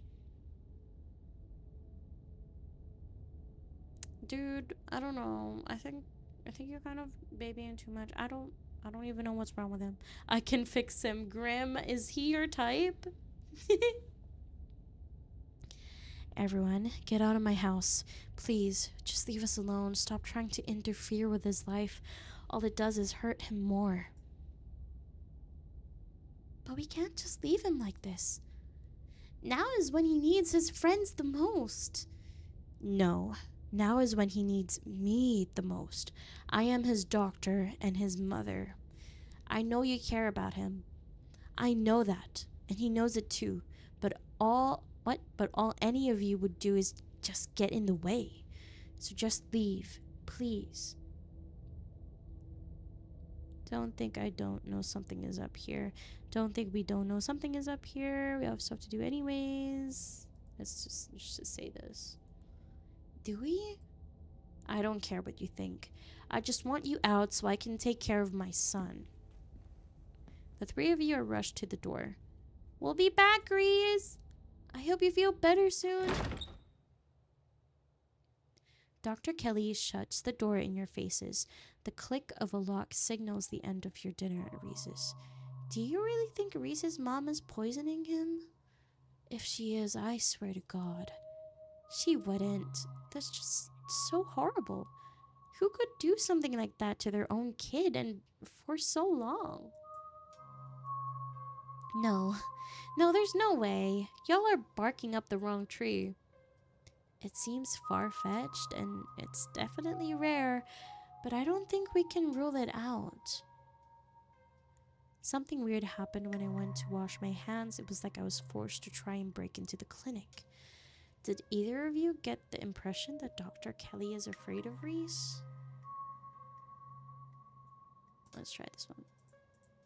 Forced how? It was like something was making me go there. I wonder, was it like that carving in the pit last night? Before you had that seizure, it was kind of like you were hypnotized. I wasn't there, but I guess I'll take your word on it. Hypnotism seems like a step up from what we've been dealing with, though. I mean, I don't know. A lot happened last night. But the whole thing was very trance-like. I guess it was kind of similar. What if there's another carving in there? That'd be so weird. If there is, I wonder if it would give you another vision. Maybe these things have something to do with the ditchlings. You're not suggesting me go poking around in there, are you? Of course I am. Maybe tomorrow. Oh my God, Stella. She just loves the trouble so much. It's ridiculous. My gosh. Oh man. Alright. Wait, where's my game? What? I alt-tabbed. There we go. I am not breaking into Dr. Kelly's clinic based on a bad vibe Q got. Okay. Did either of you get the impression that Dr. Kelly is afraid of Reese? Are you sure she wasn't just being overprotective? I'm sure that's all that's going on, and she has every right to be. I mean, the poor guy took 2 bites of food and got sick immediately. I can't imagine what that's like for both of them to go through. Yeah, but if she was being overprotective, she'd have sat between us and him. She had her back to the window. That's interesting. If anyone should be afraid of anyone in that house, Reese should be afraid of his mom. I think you're both reading into things too much. Dr. Kelly is good people. Look, I'm just saying, maybe there's more to their dynamic than just him being sick. But it's not like there's much we can do about it right now. We could probably go back and forth on this for a while. Let's grab Gretchen and get going. The sun is setting and we wouldn't want to miss a second of ghost action. Stella hurries off down the hill, almost as if to run away from what just happened. You and Kanika follow her down the slowly darkening street. The mountain in the back kind of look like there's some fingers. Surely I'm not the only one seeing. I didn't notice. Oh my gosh, I didn't notice. Really? What is that? Look at that one. What is that? Is there something in the bush? What is that? Now I'm like looking at the background more. God dang. Good eyes, Graham. The hell? Lit by the orange hues of the setting sun, the library feels different. What was once a quaint building in a small town now stands as an imposing structure. No, it's just the mountain looking like fingers them out. Oh, lol. I thought it was like there to spook you or something. No, I didn't notice the formation of the thing, the mountains. What was once a quaint building in a small town now stands as an imposing structure, its walls holding something that stares back at you with menace. Maybe Kanika is right. Maybe ghosts aren't real, and the rest of tonight is going to be a pleasant break from the events of the past few days. Street smart, you can't help but feel like you're about to walk into a slasher movie. You run through a mental list of everyone who's joining you, trying to figure out if you'd make it to the end. Nah, ghosts are real. Who are you kidding? If anyone has final girl energies, it's Stella or Kanika. Before you enter, a pair of figures in the nearby bush catch your eye. You can't help but feel that with every passing day the ditchlings grow bolder. Enter the library. Just as its exterior was intimidating in the setting sun, the inside of the library is dark, its shadows deep and foreboding. The meet and greet with the mayor ended quite some time ago, and the throngs of visitors took whatever joy was in this place with them as they left. Hey Oscar, are you back yet? Shh, you can't yell in the library. It's against the rules. It's after hours. The rules only apply before 5 p.m. Now it's our domain. Hey, you're here sooner than I expected. Hope dinner went okay? Yeah, it went okay. Reese wasn't feeling up for a longer hangout, unfortunately. I'm sorry to hear that. It's okay. Just means we have more time to hunt ghosts. I've come fully loaded. Got my EMF reader, temperature gauge, spirit box, infrared camera, UV light, video cameras, salt, flashlights for everybody in case the ghost messes with the electricity, parabolic microphone, Sharpies and paper for automatic writing, matches and candles for rituals. Oh my god, she's definitely a freaking Phasmophobia player. For real. Oh, and a Ouija board. I know they're toys, but you never know what might come in handy. Wow, this is a lot of ghost hunting stuff for something that was so last minute. Do you just have this stuff ready to go in a bug out bag or something? Of course I do. I actually stashed a couple of bags here overnight after I got back from the mines. Excuse me? I wasn't about to carry everything around all day. This way we can go in light and pop out to grab more stuff once things start getting spooky. I may never have found any compelling evidence of ghosts, but that's not for lack of trying. And after last night, I'm more than ready to try again. I've got a bad feeling about this. There were ditchlings in the bushes outside. I knew that I saw something outside. Dude, there was.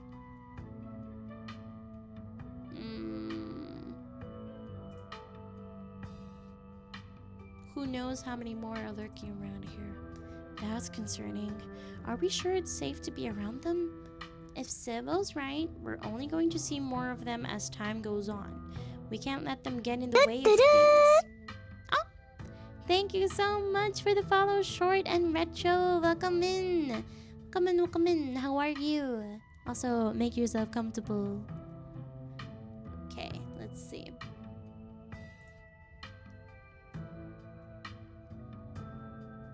This whole town is one big supernatural death trap. Last night was weird. I don't know what we saw. There's nothing unexplainable about a mine collapse. What a weird stuff we saw on his friend's gas leak. There could also be a rational. Blah, blah, blah. Let's just remain silent. I admit, I did get a little caught up in the whole supernatural atmosphere of that place, but those sounds were definitely from the rock shifting before the collapse. I mean, that's the whole basis of the Tommyknockers myth. It's well documented. Oh god, Zane. Why do you look like that? Yo! Don't rush off ghostbusting without Zane. No way was I gonna forget your promise, Stella. Zane! Glad you can make it.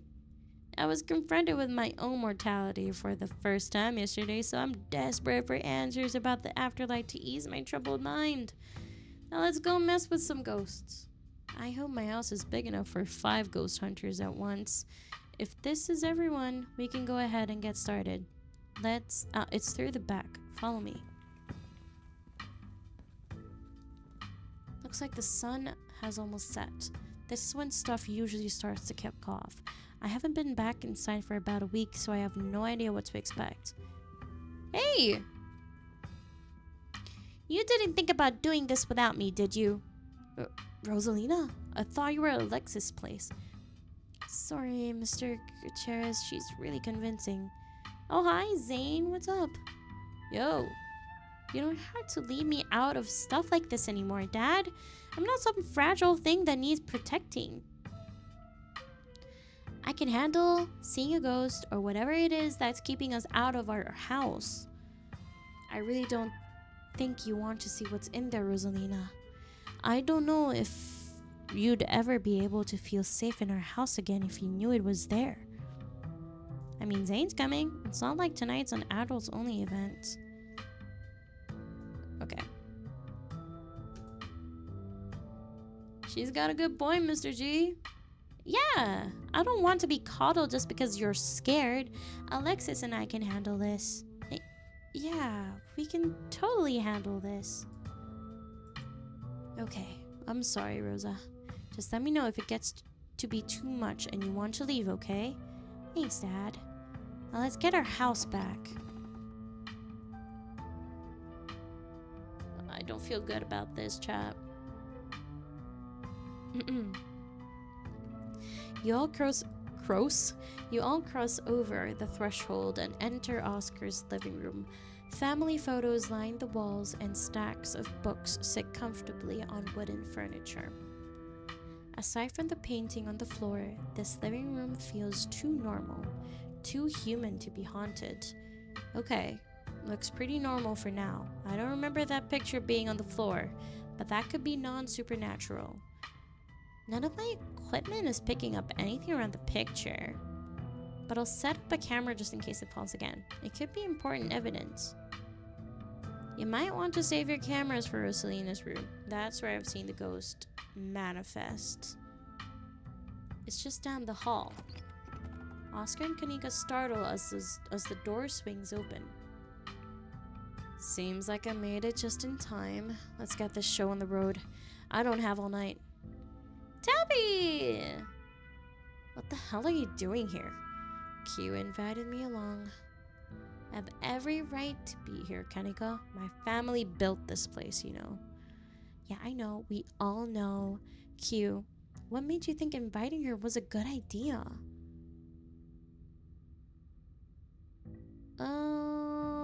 She just wants to make sure I don't get hurt. Yeah, I'm looking out for my cousin. If y'all are going to drag Q into dangerous situations every night, you'll have to deal with having a chaperone. Got it? Okay, sure. The mine was definitely dangerous, but a haunted house? Come on! This is one of the least dangerous things someone can do. It's basically a slumber party. I don't know, Kanika. I usually don't see much action out in the woods, and you know, Q and I both wound up in a pretty hairy situation Monday night. I don't think we can rule out the possibility of grave danger. Exactly. I'm not underestimating how much danger Q can find herself in, even while walking through a perfectly normal house. Sounds like we're in for an interesting night. I wonder if the ghost will even show with this many people around. Wait. Is it just me, or does it suddenly feel colder? It sure does. I definitely feel that. The temperature gun says it's actually a couple of degrees colder, but that's normal. Rooms and hallways are sometimes colder than other parts of the house. Whoa, a genuine cold spot. I gotta snap a pic for posterity. Is that it? This isn't very scary. Wait, Rosalina, if the ghost mostly manifests in your room, shouldn't you have seen it? Wait, okay. I've only seen the stain, but Dad made me switch rooms with him way before we moved out. I wasn't about to let my daughter sleep in a haunted bedroom. I spent most of my nights on the couch before we set up shop in the library. Even if even if there is something back there, I'm not scared of it. I'm mad at it. Y'all are so brave. I'd be terrified sleeping somewhere that might have a ghost. Let's see.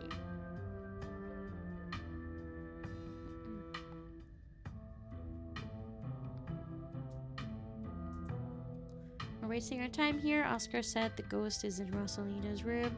Yeah, but we don't have to rush there. I'm sure we can deal with it from out here, right? What? Are you actually scared or something?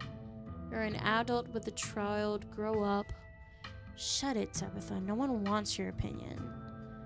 Oh my god, I feel like Kanika has a thing for Stella and she's just fucking jealous. She's jealous. She's jealous. That's what it is. I don't make the rules. Stella, I've been meaning to ask, do you actually know how to get rid of ghosts? How exactly are we gonna get rid of it if we find one? Well, my ghost hunting kit has symbols from every major religion, assorted holy books, and a bunch of salt, and some jars for ectoplasm. And if worse comes to worse, we can always use a Ouija board to politely ask it to leave. I don't think that's how it works, but okay. Aren't Ouija boards super cursed? Are you sure that wouldn't make it mad or invite a demon into the house or something? Ouija boards are toys. The only power they have is scaring kids at slumber parties. I think I'd rather not take the chance. One ghost is enough to deal with. I don't much like the thought of opening a door for something worse. Wow, you've never been this superstitious, Dad. This ghost really has you freaked out. Okay. Oscar takes a deep breath before continuing. Let's head to Rosalina's room. Follow me.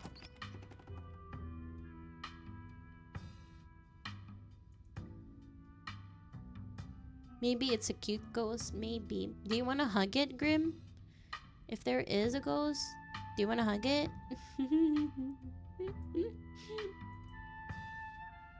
That feeling again. Like the mines, like the door to the clinic, a dusty, suffocating, dizzying feeling. Something is in this house. Whether it's a ghost or something worse, you aren't sure. Whoa. This is where I've seen it. It appears on top of the stain. Yeesh. It's gotta be tough to scrub out. Doesn't the county own this house? Do they know about the damaged carpet? Have you seen your house? I don't see how that's relevant. Weird. I'm not getting anything. It's not even cold. It's the same temperature as the living room. Nothing on the EMF either.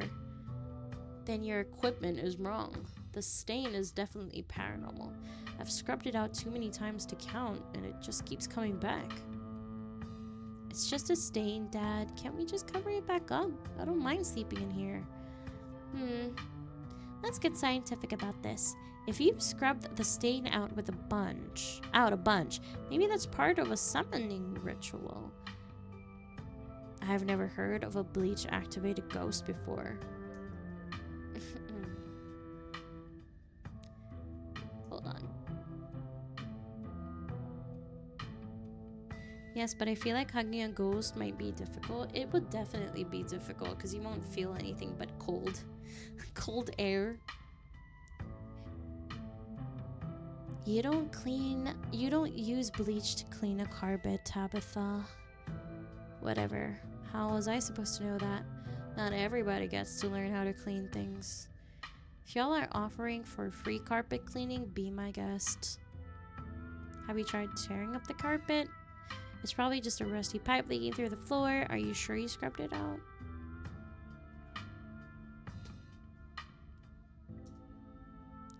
In a house owned by government?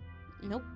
I'm not messing with their carpets. I'd rather scrub ghost blood out of it every day than have the government take me to court for destroying their property. Don't worry. I'm sure they'll just take you to court for neglect instead. Did it not occur to you that there could be a leaky pipe under the floor? I hate to agree with Tabitha on anything, but some kind of structural damage does seem likely. Tearing up the carpet doesn't seem like such a bad idea. Instead of feeling the warmth you normally feel from the hug, you'll feel the cold. Yes, exactly. I don't think we want that. Plus, there might be something written under here in blood. Only one way to be sure. Stella excitedly starts tugging at the corner of the carpet. Oh dear. You're doing the government a favor, really. Stella pulls back the carpet, revealing a hatch, the floor around it stained with a reddish brown. There's a broken seal around its edges. Whoever carpeted over this hatch didn't want anyone going down here. Well, what if there isn't a ghost after all? What if somebody lives down here? Okay, maybe I don't want to sleep in here. Okay, let's tell them about the edges. Yeah, but how long ago was it sealed up? Whoever did this has gotta be long gone, right? There's no basement in this house. At least we weren't told about a basement. And look, all the red stuff is coming from underneath. Yeah, this is super haunted, alright. You've got a basement chock full of ghosts, so I can just feel it. Y'all know last month was super rainy. It's clearly been a long time since anyone stepped foot in the basement or crawl space or whatever it is under that hatch. There must be a leak that flooded the whole area under the house. The water dissolved the caulk around the edge and leaked through to the carpet. And it's red because North Carolina has red-ass dirt. It's as simple as that. It's not mud, it's blood. Human blood. I tested it. Well, you tested it wrong. It can't be blood, right? Kanika's right. You've got a muddy floor, and that's why it's so cold in here, too. There's wet dirt under the house. Congratulations, we solved your ghost problem. No way. There's an old hatch in the floor that someone tried to seal up. We're not leaving until we know what's down there. I'm with Stella. This is my room, and I need to know what's down there. Have you considered they maybe have tried sealing it up because it's unsafe? Uh-oh. Do you think the flooding could have made the house unstable? I'm all in on ghost hunting, but I don't know if I could crawl into another dangerous crevice. I'm going for it. Oh my god, Stella! Stella, I swear to God, you son of a bitch!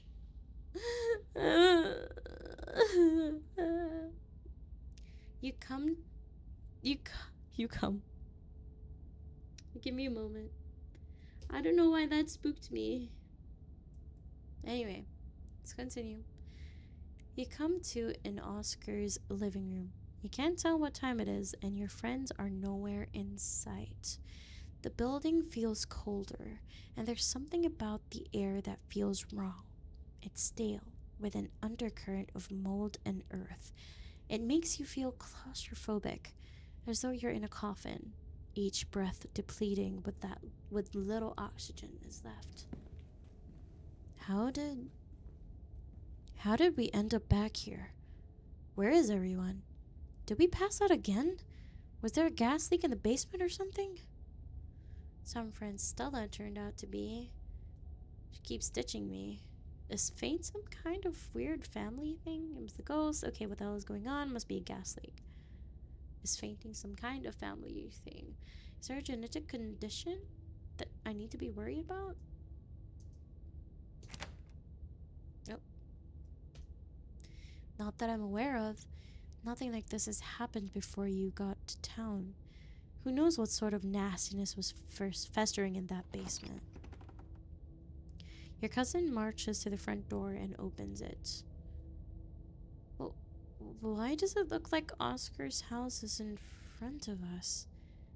Didn't we just leave? I must just be misremembering things. Let's go. No, you're right. There shouldn't be a door there. Wait, we're not done ghost hunting. What if the others passed out and we're not ghost done? Yeah.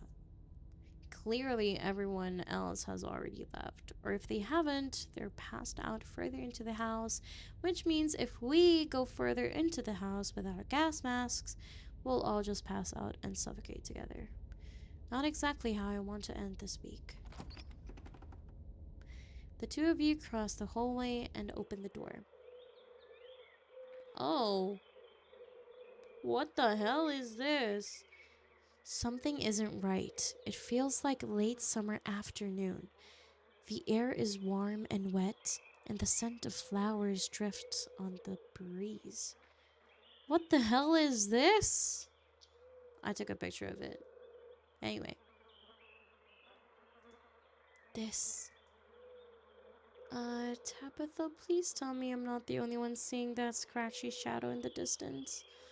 Do you see that creature behind the thorns? That's one of the bad omens Stella and I found in the woods. This is so cool.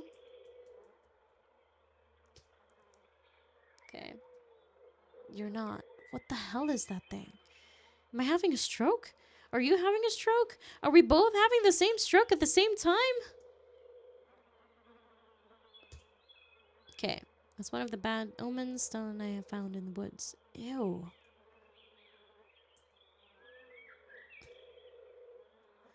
You reach forward and pinch your... What's that cute thing in the back? Grim, I don't think I would call that cute. But would you like to give it a hug? It looks like it needs a hug and maybe a scratch or two. Ow! Hey! What was that for? You suddenly remember you're supposed to pinch yourself to see if you're dreaming. Tabitha glares at you. There's gotta be an exit somewhere. We just have to look. Wait. Do you hear music? Ah! Putang ina mo! What is that?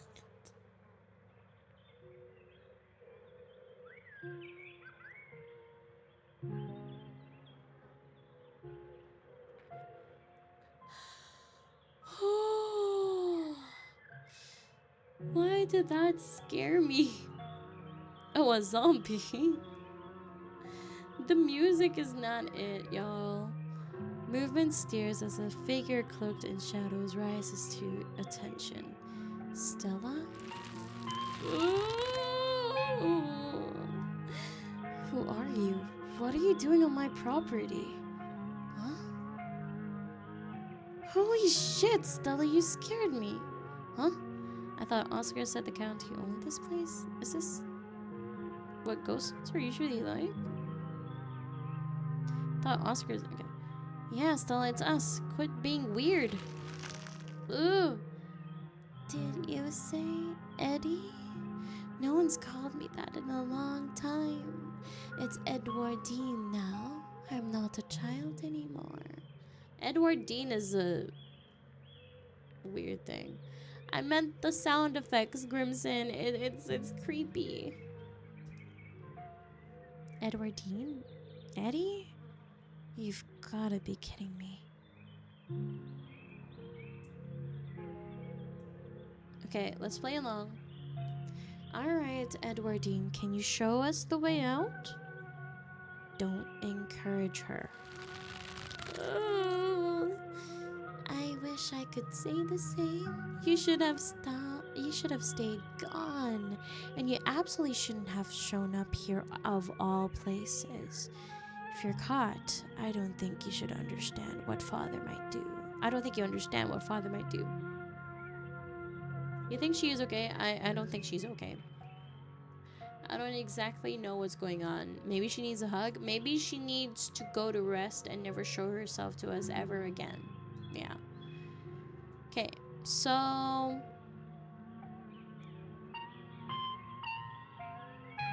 let's just play along. Oh my, I wouldn't want to cross Father. I should be away at once. Okay, what is this? Some kind of scene? Wow, great job, you got me. You can stop now. A flash of pain in Stella's eyes tells you that she's keenly aware of everything that's happening right now. She is in agony. Ooh. Oh my god, not the fart. Jesus Christ. I can't. It's not that easy for me. My brothers were sent to Normandy, and now I'm the only Scarlet left besides Father.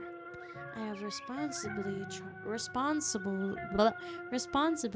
Charlie. Back from the dentist. How did it go, Zev? The mouth of the fart is way too dank. Shut up. Shut up.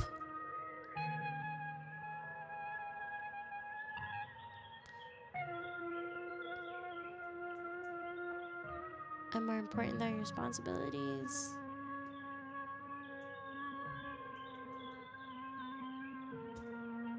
This is getting old real fast. I agree. We should try to find an exit or something. I've had enough. No cavities? Good job, buddy. You did it. You should just get out of town while you still can. Whatever you came back for, it's not worth it. Let her go, please. Oh my gosh! She's gone along with the shadow in the corner of the room. Come on, we must have taken the wrong door out of the annex. We're getting out of here before anything else happens. Hell no, I'm not going back into the house. Do you need to hold my hand? Are you scared? Hold my hand, Tabby, I'm scared. We should hold hands for safety, not because either of us is scared.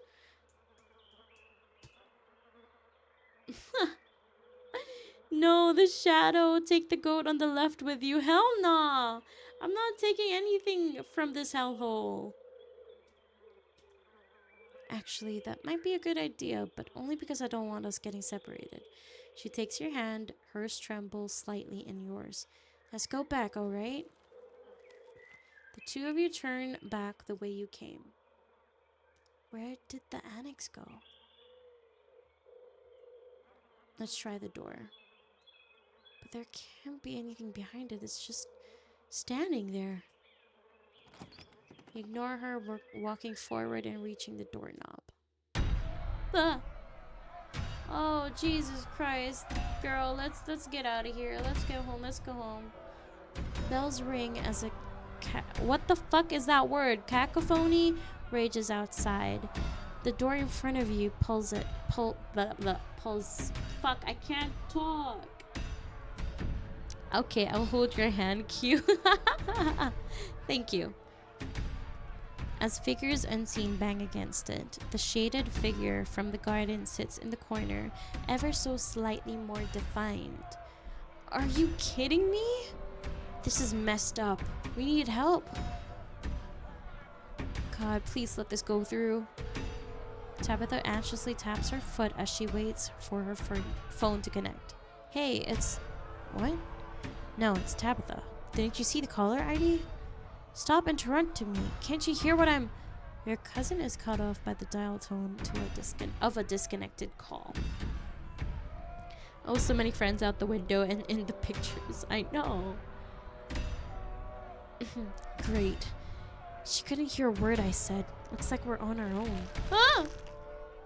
Oh, come on, man. Junior! Junior, pack your things quickly. Hurry.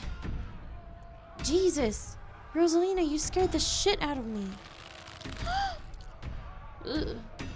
Maybe we should run him out on a rail too. Make an example of the whole family. You kids have just stayed out of something. Wait, are there multiple ghosts? Your guess is as good as mine. Please, he's only a child. We'll leave peacefully. Just give us a little time. I don't think a hug would help them. Yeah, nah, a hug will not. They're only children too. My boy was in there. Why should I give Junior here all the time in the world to gather his little toys and fancy clothes? My boy didn't have that kind of luxury.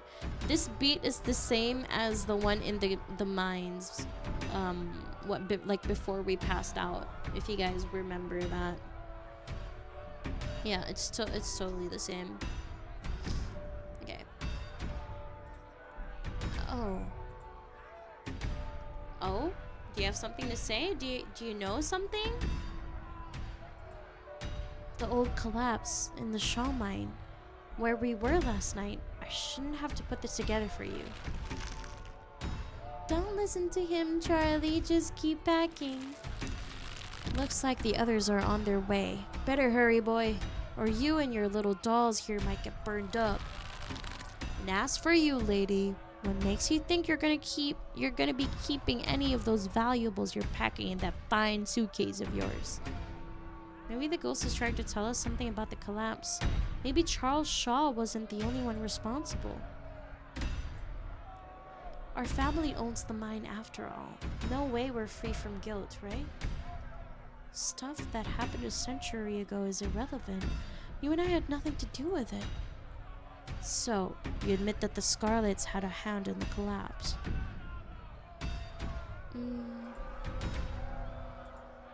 I don't know. Do you think that's something they'd tell their kids? It doesn't even matter anyways. What's done is done. It's not like we can change what our ancestors did. If they even did it. Trust me, boy, the coppers ain't coming here tonight. And what makes you think you can talk to an adult like that? Maybe they should have had you work in the mines too, instead of lazing around in this big house. Maybe you would have learned a thing or two about respecting your elders. Don't talk to my son like that. Don't talk to me like that, woman. I call the shots. Now get out, unless you want to go up in flames with all your precious jewels and expensive dresses. That's crazy. That is insane. You're lucky I'm even letting you leave.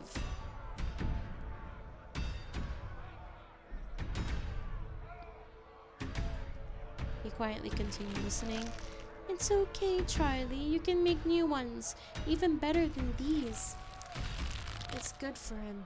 Shouldn't be playing with dolls anyway. Now you're gonna have to earn your keep just like the rest of us, boy. No more big inheritance for you. Damn. Alexis and Rosalina are whisked away, leaving you and Tabitha in the empty room. As they depart, the front door stops pounding and opens into a beckoning white void. We're in hell. We both died and we're in hell. Who did you call on the phone earlier? This room does not look empty. It doesn't, no. Heads together, what do we do now? There's so many ditchlings here. Put yourself together, Tabitha. We're not dead. You're right. You're right. I guess we're not getting out of here until we do what it wants. And I think it wants us to go through the pounding door. Shall we? Oh my god, what the fuck is going on in this episode? I'm so confused. You're outside and it's night. A false moon looming massive in the painted sky. The night feels thick and warm, and the insects lively. Their calls unnaturally tinny. Everything feels warped and wrong, like you're listening to a record fished from the bottom of a pond. Ugh, what magic words do we have to say to get you to let us go? We're sorry, okay? Whatever our family did to piss you off so much, we're sorry. Oh. You poor dear. I've been keeping track of you, scuttling around town like a tomcat. You've fallen hard for Miss Edwardine, haven't you? Is it just me or does that shadow keep getting closer? Which shadow? This shadow? Oh my gosh. Grimson, quick, hug the shadow. Not just you. There's no need to be embarrassed. Your secret is safe with me. You know, I never did approve of what the Scarlets did to your family, and what it did to the two of you young'uns. Childhood sweethearts. Just think how lovely it would be if you could just be happy together. Just, that's what you want, isn't it?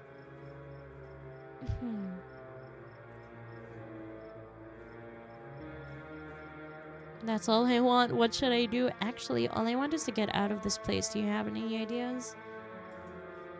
They're clearly scripted, Q. Me first? No, thank you.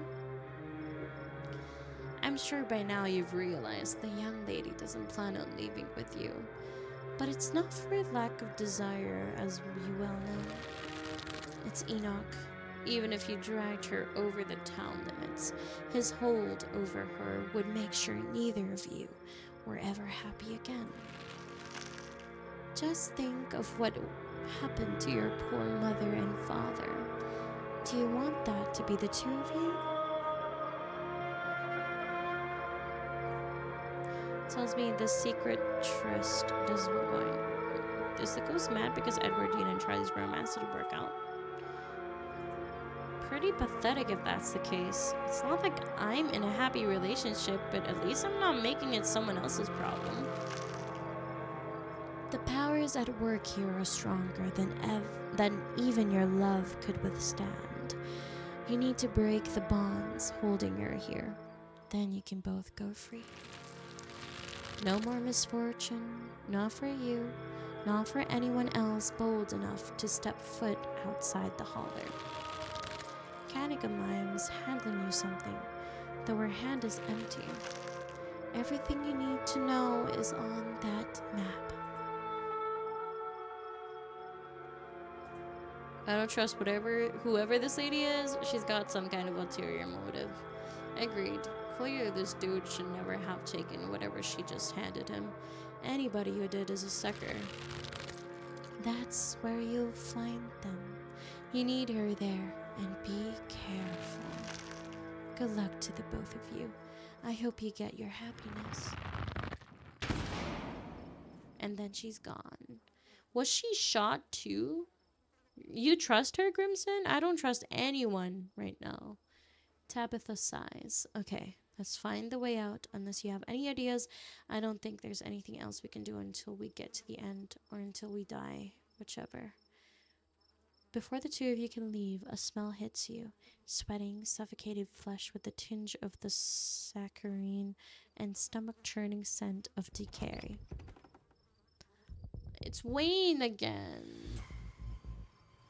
There you are. I would have found you sooner, but the Resonant clearly doesn't want me here.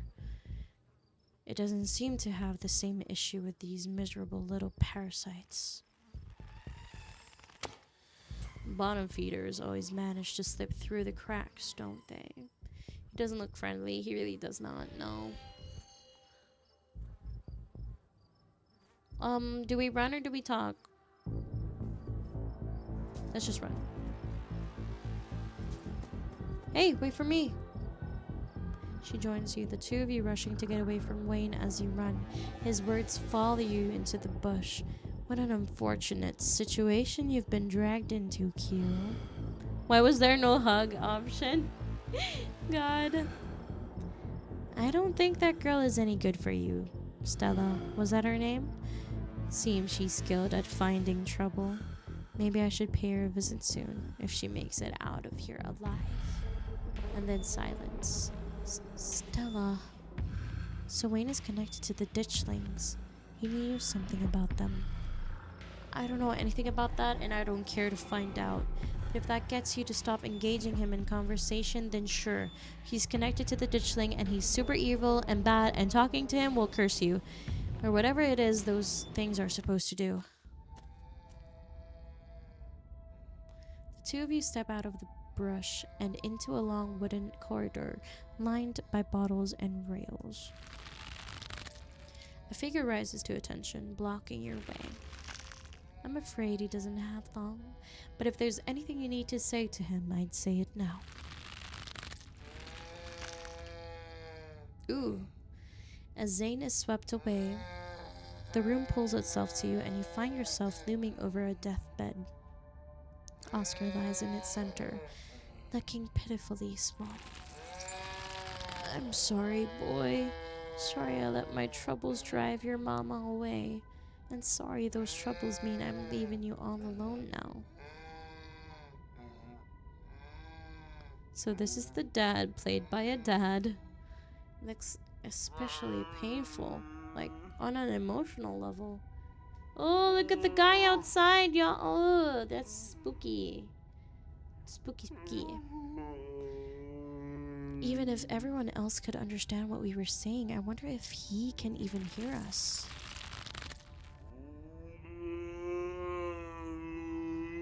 Damn it, Junior.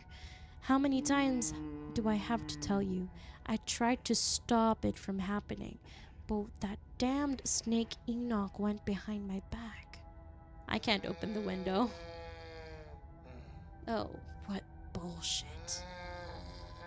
Strike a nerve. Something on your mind? What do you know about Enoch, Tabitha? Our great-great-grandfather. He was in charge of the mines when they collapsed. Besides that, I don't actually know anything about the mine. You're right. I've been using that excuse for too many years. At a certain point, a man has to accept when he's dug his own grave.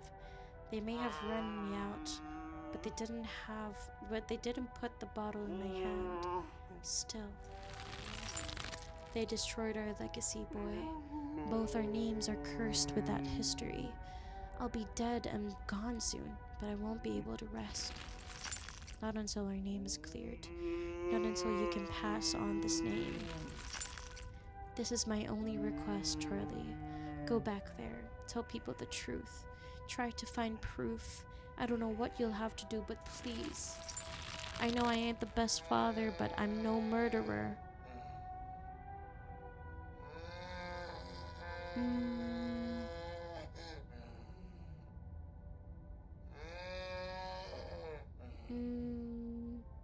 Let's just stand in silence. Damn it, boy, I may not have till morning. Promise me. Promise you'll go back and at the very least show that Enoch bastard what for. Ooh. You watch as Oscar's body seizes and falls through the sheets, taking the rattling pile of bottles with him. This ghost is so full of it. Your cousin steps forward and disappears through the hole left in bed, leaving you to follow. Personally, I wouldn't go in there, but okay. Ooh, creepy. Oh my god, even the little pug? Even Gretch? Why?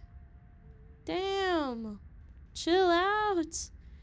You and your cousin find yourselves crouched under a large table. Stella stares through you as an indecipherable murmurs and shuffling feet echo from the ends of the table. I think I'm going to be sick. They're so lovely. Are you sure I can keep one? You must have worked very hard on them. Keen Eye, we've got to be near the end, right? That music is the same song that started playing when Stella first showed up. Yeah, I think you're right. What a creepy scene to end things on. Can't believe that ghost is making Stella humiliate herself like this by doing a baby voice. It's embarrassing. I'll try to keep it away from my brothers so they don't smash it, though I wish I could make it move like you can. And you can even do the voices, you know? You could probably make real money if you put on a show for people. Look, Grimson, it's the shadow. You wanna probably give it a hug, right? Let's see. Oh, so that's why everyone's been moving so weirdly, why they've been possessed, right? He's got a thing with puppets. He sure does. A traveling show? And you'd want me there too? Oh, we could go to towns along the beach. I've heard the Outer Banks are the most beautiful place in the world. Unlucky I'm too small to hug it up there. Sure, buddy. I wish we could go back in time all those years ago and tell them what we know. Remain silent. Thank you, Charlie. I've always wanted to see the ocean. Oh, okay. Chill out. You can see the tiniest shimmer of tears in Tabitha's eyes. She blinks and they're gone. There. Are you done now, Charlie? Can you leave? Oh my god. Everything crashes to a thunderous black before you or Tabitha can get another word. Oh. Did we just kill them all?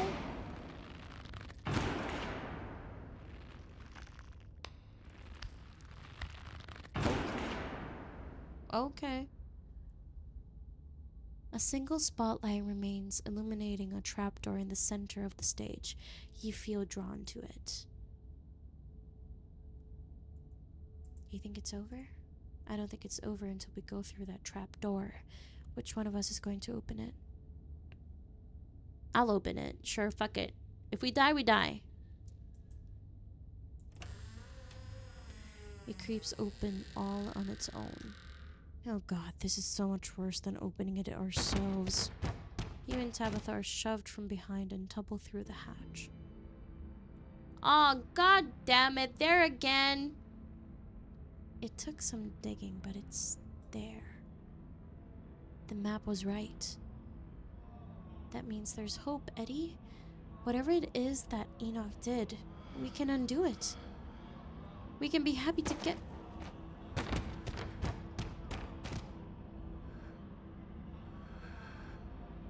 Eddie?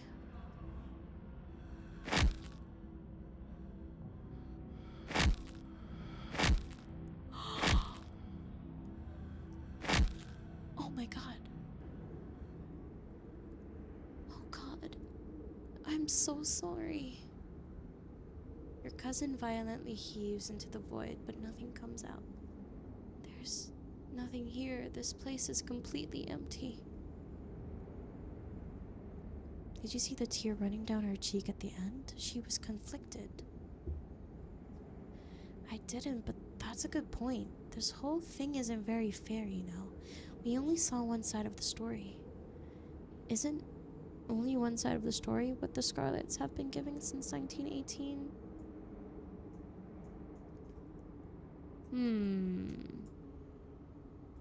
I don't have any comments. We're just gonna leave it at that. Oh dear. What now? Do you repent? Do you repent for your crimes? Tabas is the one you want. Let it continue. You must answer for the crimes committed by your scarlet blood. Are you kidding me? I hate it here. I hate it here so much. Until you do, I cannot die. I want to die, please. I've been alone in the dark for so long. All I ask is for some of your years, to pay for the years that were taken from me. What are you saying? My life was stolen from me. I want some of yours. It's only fair. No. No. It is absolutely not fair. You've got to be kidding me. Neither of us had anything to do with what happened to you. The sins of the father are to be laid upon the children. One of you must forfeit. It doesn't matter which. Bullshit. Tabitha's right. This is bullshit. We're not giving you a goddamn thing. But the spirit ignores you in your cousin's protestations. The sentence has been handed down. Make your choice. I hope I didn't come too late. Mom? All of you had better get out of here before the spirit regains its composure. Sybil is awesome. She's awesome. Don't worry about the others. They're safe. I got your call, Tabitha, but it was definitely not easy getting down here. Get us out of this pit, Sybil. Tabitha, I don't think it's wise to leave something like this where anyone could stumble across it. Why is that our problem? It wants something, doesn't it? And I think you know which of you should volunteer. You must be joking. You're the eldest cousin. You're the one who's actually lived in this town. It's only right. Absolutely not. We should just leave.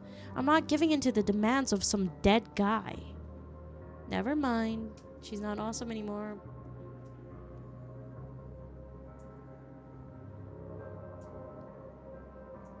Let's just leave. Sybil, you got in here. Can you get us out? Sybil sighs. Tabitha, are you sure you want to leave this business unfinished? Absolutely. This is not our problem. If you think it's the best course of action, yes, I can get you out. It's only a question of seeing through the illusion. We're in a basement. Even if all of your senses are telling you otherwise, try closing your eyes and remembering where you are. You do as she says, closing your eyes. Suddenly, the sounds of tactile sensations of the spirit realm feel much more distant, as though you've partially awoken from a terrible dream. Good. Now feel for the stairs. You fumble in the darkness, grasping the air in front of you. Your palm meets wood with a solid thunk. It's the staircase. You can feel it under your hands. I found it. You begin your ascent. Good work, you two. You're doing great. You place a confident foot on the wooden floor of what you assume must be Rosalina's room. You open your eyes, seeing what feels like a superposition of the real and the fake. Don't let it trick you again. Its powers are already struggling to maintain their grip on you. You continue. You feel the door frame under your palm, and then the sturdy walls of the hallway beyond. We're almost out. I knew it. I knew this ghost wasn't a big deal. It's only faltering now because it's exhausted. Don't underestimate the spirit, Tabitha. You stumble into the corridor between the annex and the library. The real world swims closer and closer to being back in focus. Oh, shit. The doors. Come on, Q, we're almost there. You and Tabitha fall towards the entrance, your legs still unsure of the ground beneath you, and the doors fly open. Dang. You're outside. I just got achievements from that. It's real this time. A cool autumn breeze blows small piles of dried leaves across the steps of the library. I'm gonna peace out. Back-to-back encounters with my own morality. I've got a lot to ponder. See you, Rosalina. See you, Alexis. Zane walks off down the road. Finally, we're out of the funhouse. But the spirit remains. It would have been much better to banish the thing. It spread from the annex to the entire building. Anyone who steps foot in there might be subjected to its torment. Conclusion, house might be haunted. Not sure though. It is very haunted, and I think we made it worse. Not my problem, not Q's problem. I don't want anyone else in town to have to experience that. That was awful. We'll board the place up and say there was a gas leak. There, fixed it. I suppose I'll have to find another place for me and Rosalina to stay. This was such a disaster. I'm so sorry to have brought you all into that house. I should have left that place to rot. Not my house, not my problem. Real. You and Rosalina could always stay with us, Mr. Gutierrez. I wouldn't want to impose on your parents like that. It's a lot to ask. I can figure this out. I hope you're not mad at me for getting out of there. Of course not. It's just a house. We don't even own it. I'm not going to let you sacrifice years of your life for a rental. Even if we owned the place, that ghost was asking for quite the down payment. It's done, Q. We should all just accept what happened and move on.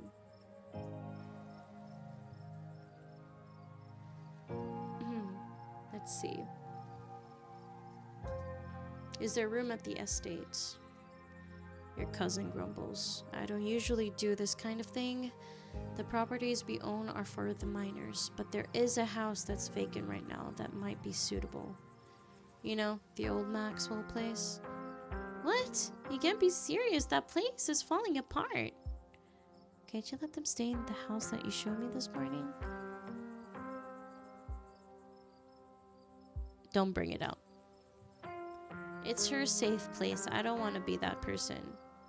You decide to keep Tabitha's getaway a secret.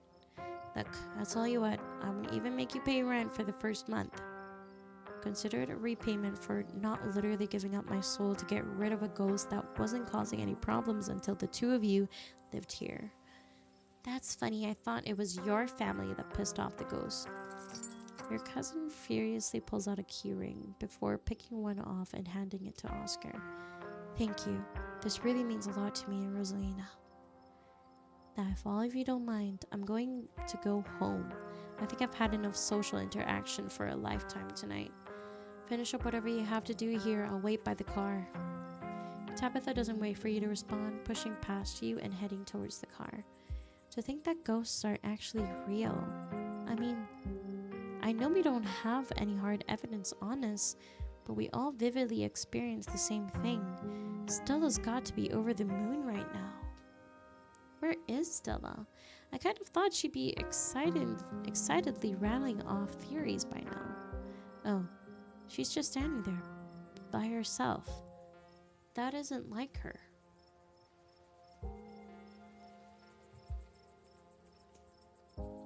Hey Stella, wanna hang out with the rest of the class? What? Oh, I'm okay. I'll see you guys later. Damn, that really spooked her out. Hopefully that's like a wake-up call for her. I heard something on my left, chat. I think she took the brunt of the things here. No wonder she's having a hard time right now. Should we go after her? She didn't seem okay.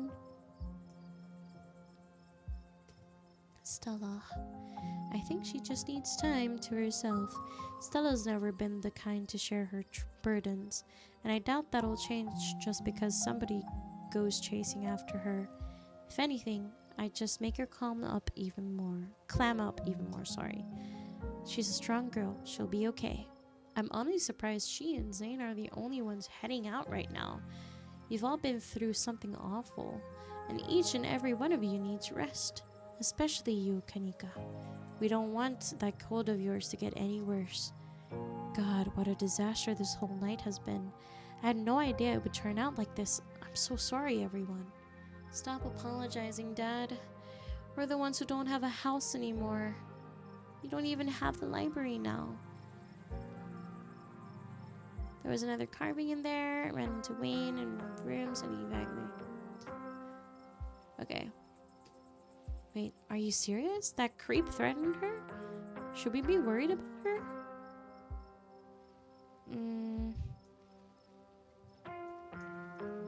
He also crushed a ditchling with his bare hands. It was pretty scary. That's just another reason we should keep our distance. Stella's smart. Hopefully she's okay. Did he say anything else to you? You don't need to trouble Q for any details. Don't pay any mind to it. There's that man. He's just Drifter. He'll be gone soon enough. In the meantime, steer clear and he won't make any trouble. Alright. Let's just go back. I'm tired of this. We should probably get going. It's starting to get chilly out. Now I don't know how long it'll take to get things ready in the new place. I'll be over later tonight with some bedding and hot tea, and I'll have Miles bring you groceries in the morning. Don't be a stranger and let us know if you need anything, okay? Thank you. That really means a lot. I believe it's time for me to get my daughter home as well. But, Kanika, dear, you haven't been feeling well. You need to get some rest. Okay.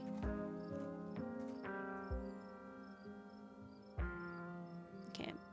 Kanika warily treks back to the general store. Before I go, Sybil places a hand on your arm, holding you back for a moment. I'm sure you have questions after everything you saw tonight, but let's not get into it here. I think everyone could use their little rest and relaxation right now, yourself included. If you swing by the tea room sometime tomorrow, say early afternoon, you and I can have a little chat. I'll see you then, Q. Sybil leaves you and catches up to her daughter. You can't help but overhear snippets of their conversation as they leave. My whole body hurts. Mom, what was that? I want a better answer than a ghost. That was a spirit, dear. I've never been a fan of the word ghost. You'll be alright. Let me get you some of that special tea. It's been working well, don't you think? I think ibuprofen would be better, but I gotta admit, the tea has been nice. I'll put the kettle on as soon as we get home. Time to wrap things up here. Go back to the estate. The ride back is nearly silent as you and Tabitha reflect on the night's events and your decision to leave haunting intact. Do you think we did the right thing? Still second-guessing yourself? Don't waste your energy. It's like Sybil said, it's done and there's nothing we can do about it other than move on. And for the record, yeah, I think we did the right thing. Right in silence.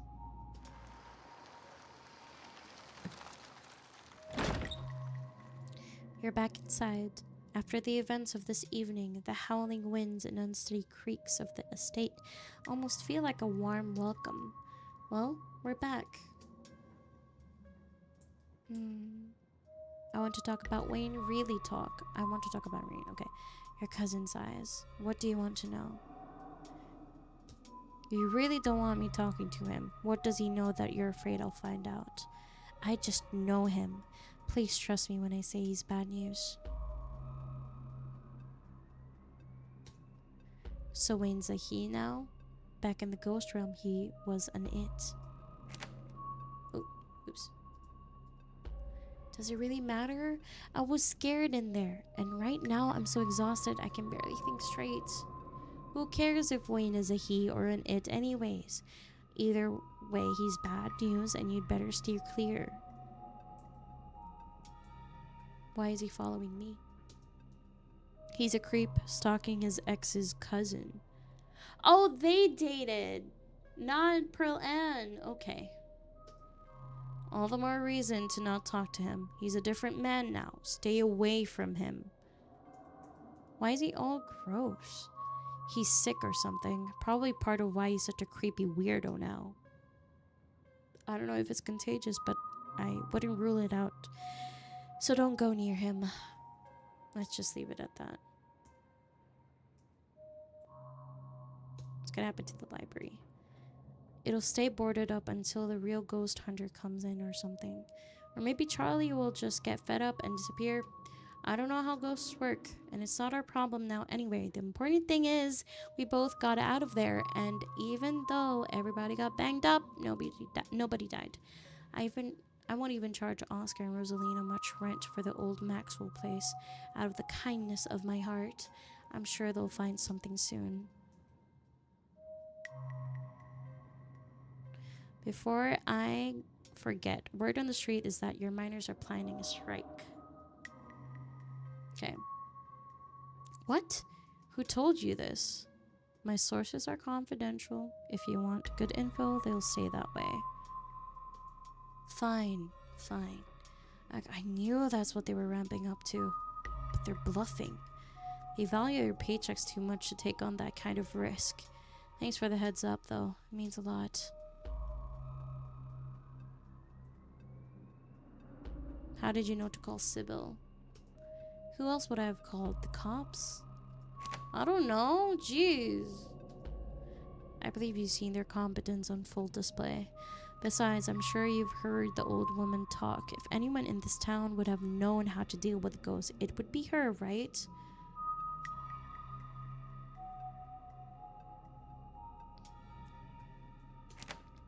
Oh, come on. It's hard to just use the keys. Alright, I think it's time for me to turn in. That's a good idea. I'll talk to you tomorrow. Don't keep poking around for trouble. Should have called me for real. I'll hug it. Grim, we've been saying for you to hug it, and you're like, oops, unlucky, I can't do that. You just have to make it to the funeral. 4 more days, that's all. Then the bus comes. You know, I don't have to leave the hall there. I could get used to this place. That's good to hear. It would be nice not being the only Scarlet left. Anyway, night. See you tomorrow.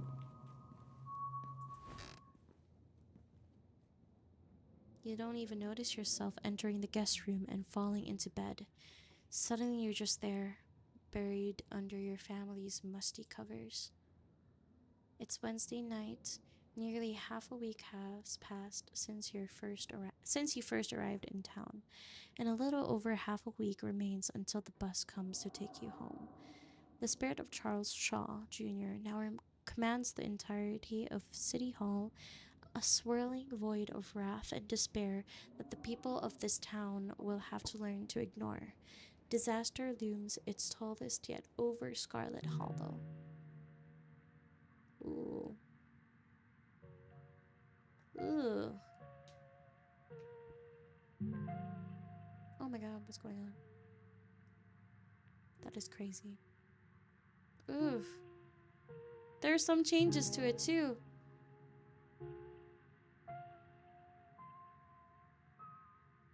Oh my god.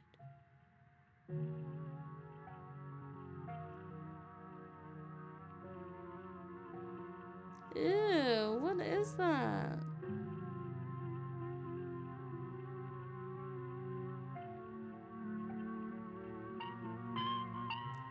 Oh my god, let's go. Crazy. Episode 4 waits. If you'd like to save before continuing, please do so now. Right, so we'll just save that there. And oh my gosh, we did it. We have survived it. What are we feeling, chat? Oh my god. Why the goat's suddenly a dude? I have no clue. I have no clue at all. Holy shit. Oh man. But yes, that was Scarlet Hollow episode 3, I think. Yes, episode 3. Well, there were a few jump scares there. I did get scared. Holy shit. I was not expecting that. Oh my god. But yeah, I hope you guys enjoyed listening in. Um Next week I will be doing episode 4. Hopefully I'll do it a little bit like earlier jump scares. quote unquote jump scares. Hey, I mean, if you're the one playing it and like, you listen to the sound effects like in full effect, it's actually pretty spoopy. I'm not even kidding. It's actually pretty spoopy. Like, for real. But yeah, I'll continue it next week. I don't actually know how many episodes it has in total. Let me double check that real quick. Scarlet Hollow. So it has 7 episodes in total. Okay, we're almost halfway done with it. But yeah, tomorrow we're gonna be having lethal company with friends. Um, if I'm not mistaken, Grim will be there. Grimson will be there. Yui will be there. Shiniki, Atlas, Shiachi, and also Pug and Mika, of course, will also be there. But yeah, we're gonna be playing some Lethal Company. Hopefully, Tom will be there. But we'll see. We'll see how it goes. Yeah. I hope you guys enjoyed. It is 5 a.m. for me. Holy crap. I really should. Oh man, that's gonna be my goal next week. I'm gonna be fixing my sleep schedule. It's terrible. It's really terrible. But anyway, I hope to see you guys again tomorrow around 9 p.m. Philippine time. Yes. Sorry, my mind is freaking buffering. But anyway, I'm gonna go get some sleep now. But I hope you guys enjoyed, and I'll see you guys again. I just hope I'm awake later for Lethal. Grim, permission to spam you with calls an hour before Lethal. Can I have permission to do that? Because I will try to wake you up. Yes? Yes. Yes, it's gonna happen. You have no choice. You can spam me as much as you want. Okay, awesome. I will do that. But okay, anyway, I'll see you guys next time. Thank you for hopping by, and good night, YouTube. I hope you guys also enjoyed the episode. Bye. Bye.